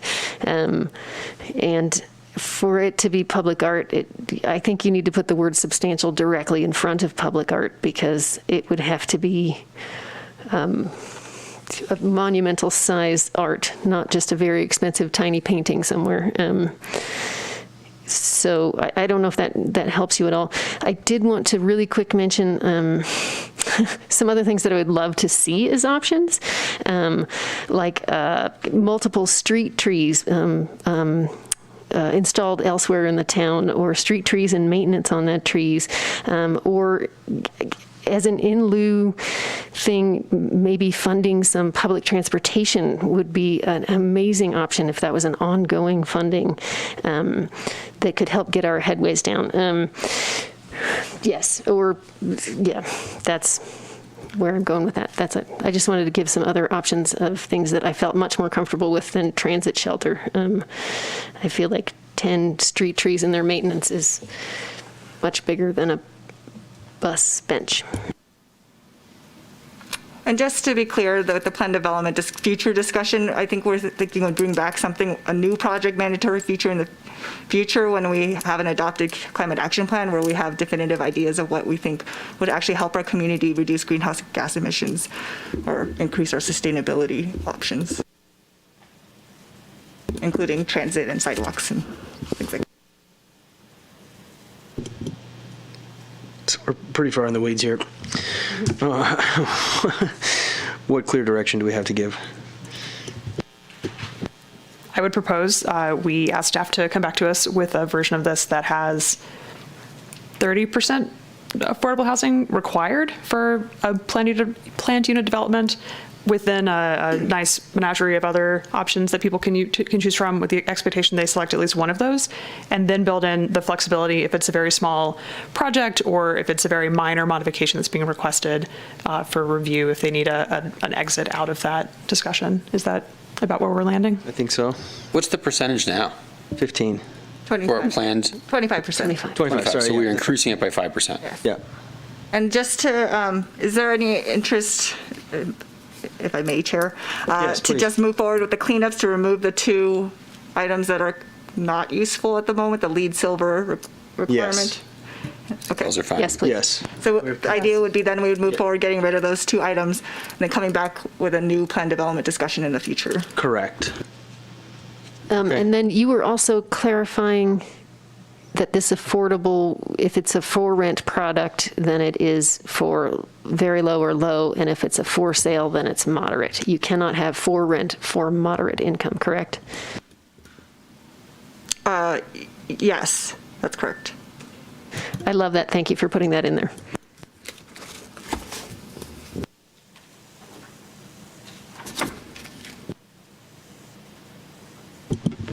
That wasn't so bad. Yeah, okay, what does that leave us with, folks?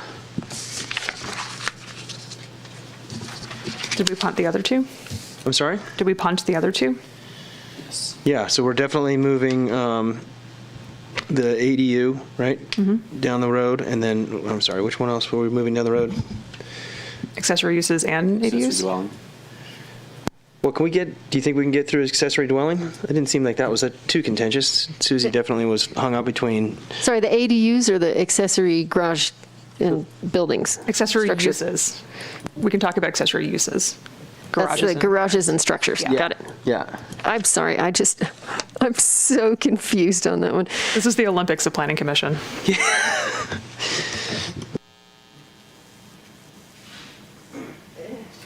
Okay, but we're buying time from December right now. Keep that in mind. So, but there was no other, well, no, Daniel still had an issue with the accessory uses because that 150 feet as well. I think the 150, it doesn't really work. Like, I would just And like I to see. did not do the math on that. I would love to see that on a whiteboard. Like I said, if you have a 300 by 300 foot parcel that is 90,000 square feet, that's 2 acres. If you are in the very center of that parcel, you are 150 feet from the property line, which means there's not a single spot on that parcel that you could build any building. Now, you already have a house. You have to have a house on that property first before you can build a residential accessory structure. And so if you look at how big of a parcel you would need to be 150 feet from the property line to build an accessory structure, it becomes a 5 acre plus. there's no one's going to be allowed to build one. Right. And That's how why I that, think we should just stick with the standard setback. But I like the idea of setting a size limit so someone can't build a 30,000 square foot, what do you call it, agricultural structure?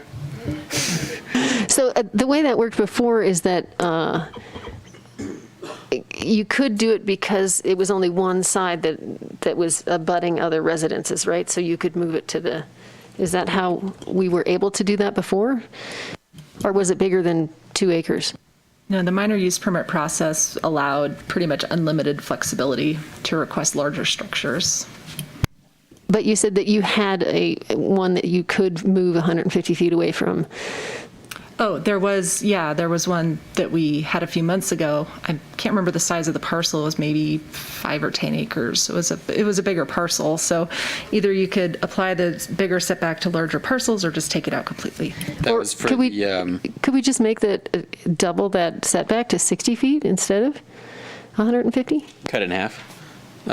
What's the standard setback? So it's 30 or 50 feet? 30 if it's a larger parcel. Yeah, I don't know why would just leave it with the standard setbacks. Yeah, I think we just leave it the standard setbacks. Okay. Would be why limit them so much on what they can do? Right.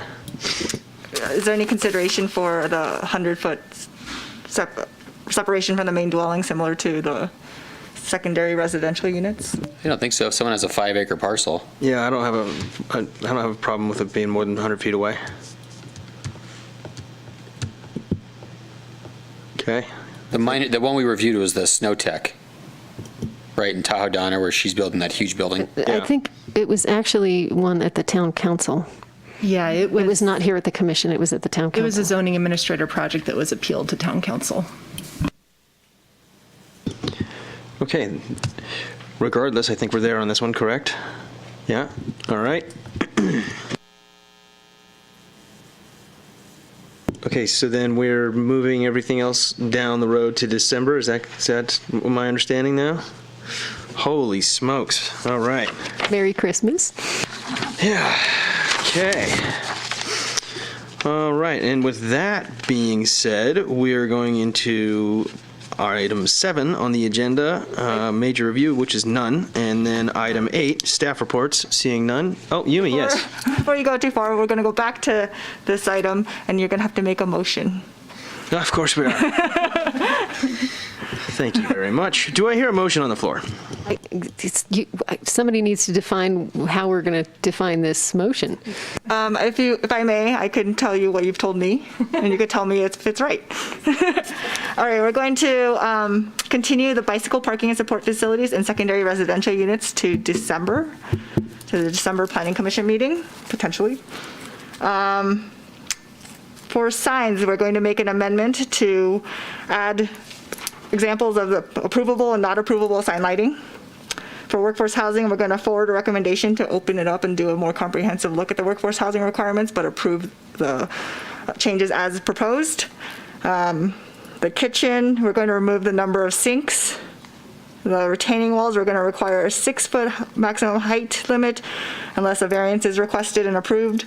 For appeals, you're recommending to town council that we remove allow for any person to make an appeal. For food trucks, you're proposing to remove all of our changes and come back with new changes.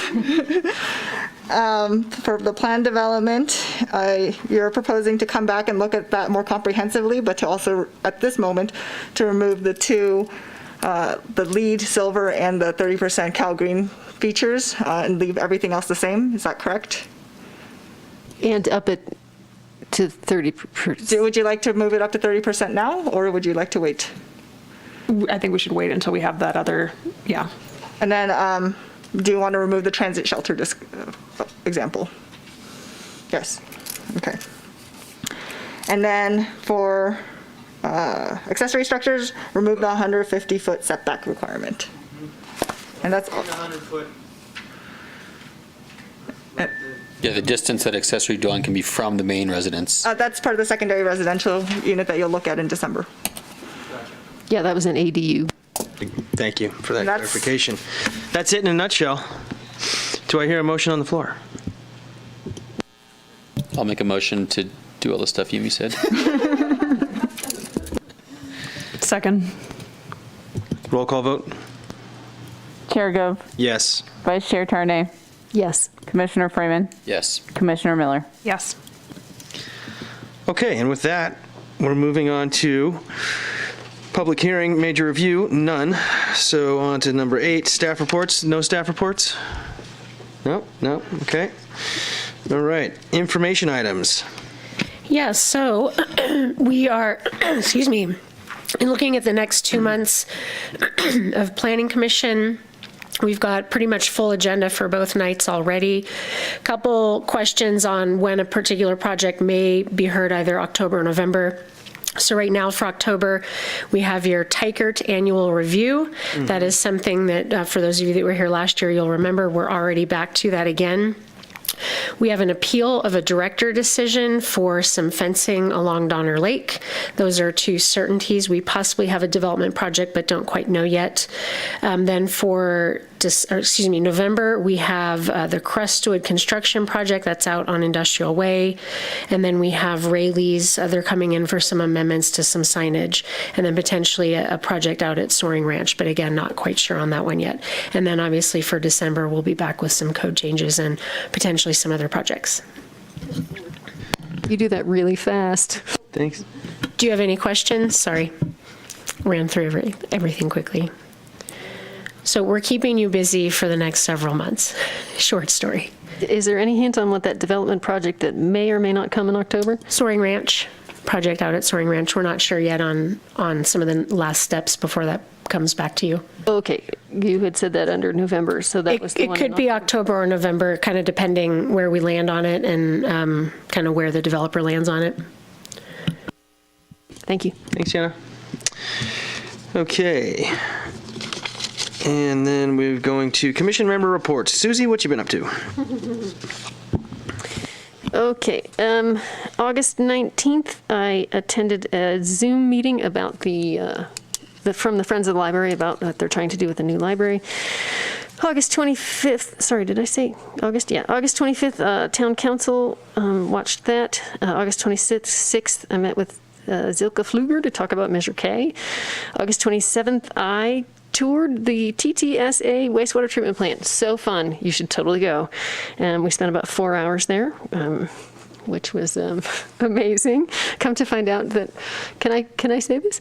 Yes, Ruth came with us, and come to find out that Ruth has no sense of smell. Are you a known carrier? It is a congenital birth defect, no worries. Which made that much more pleasant for her.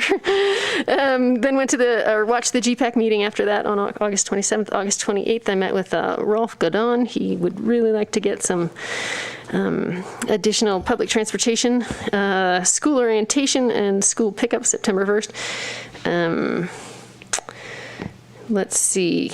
I actually chatted with Sarah Coolidge from the NTPUD also about their relationship with the TTSA. September 8th, Town Council. And then I met with Christy Oriolis of Sierra Community House as well to find out what they do over there. Thank you. That's it. Thanks, Susie. Commissioner Miller? I also went on the wastewater tour and asked a lot of questions in all the rooms with the untreated water and just took my time because I was not in a rush to leave. I also attended a transit data symposium based in Toronto. Could have involved travel, obviously didn't this year. That was very sad, learning all about rural transit data. I spoke with Councilmember Klopstad about the GPAC. I attended the GPAC as our most recently appointed alternate. And I also published a letter in Moonshine Inc. about participating in the GPAC, which is awesome and everyone should try to do. Good for you. Nice work. Commissioner Freeman, anything to report? Less active, nothing to report. I'm the same. Less active, nothing to report. And with that, we're adjourned.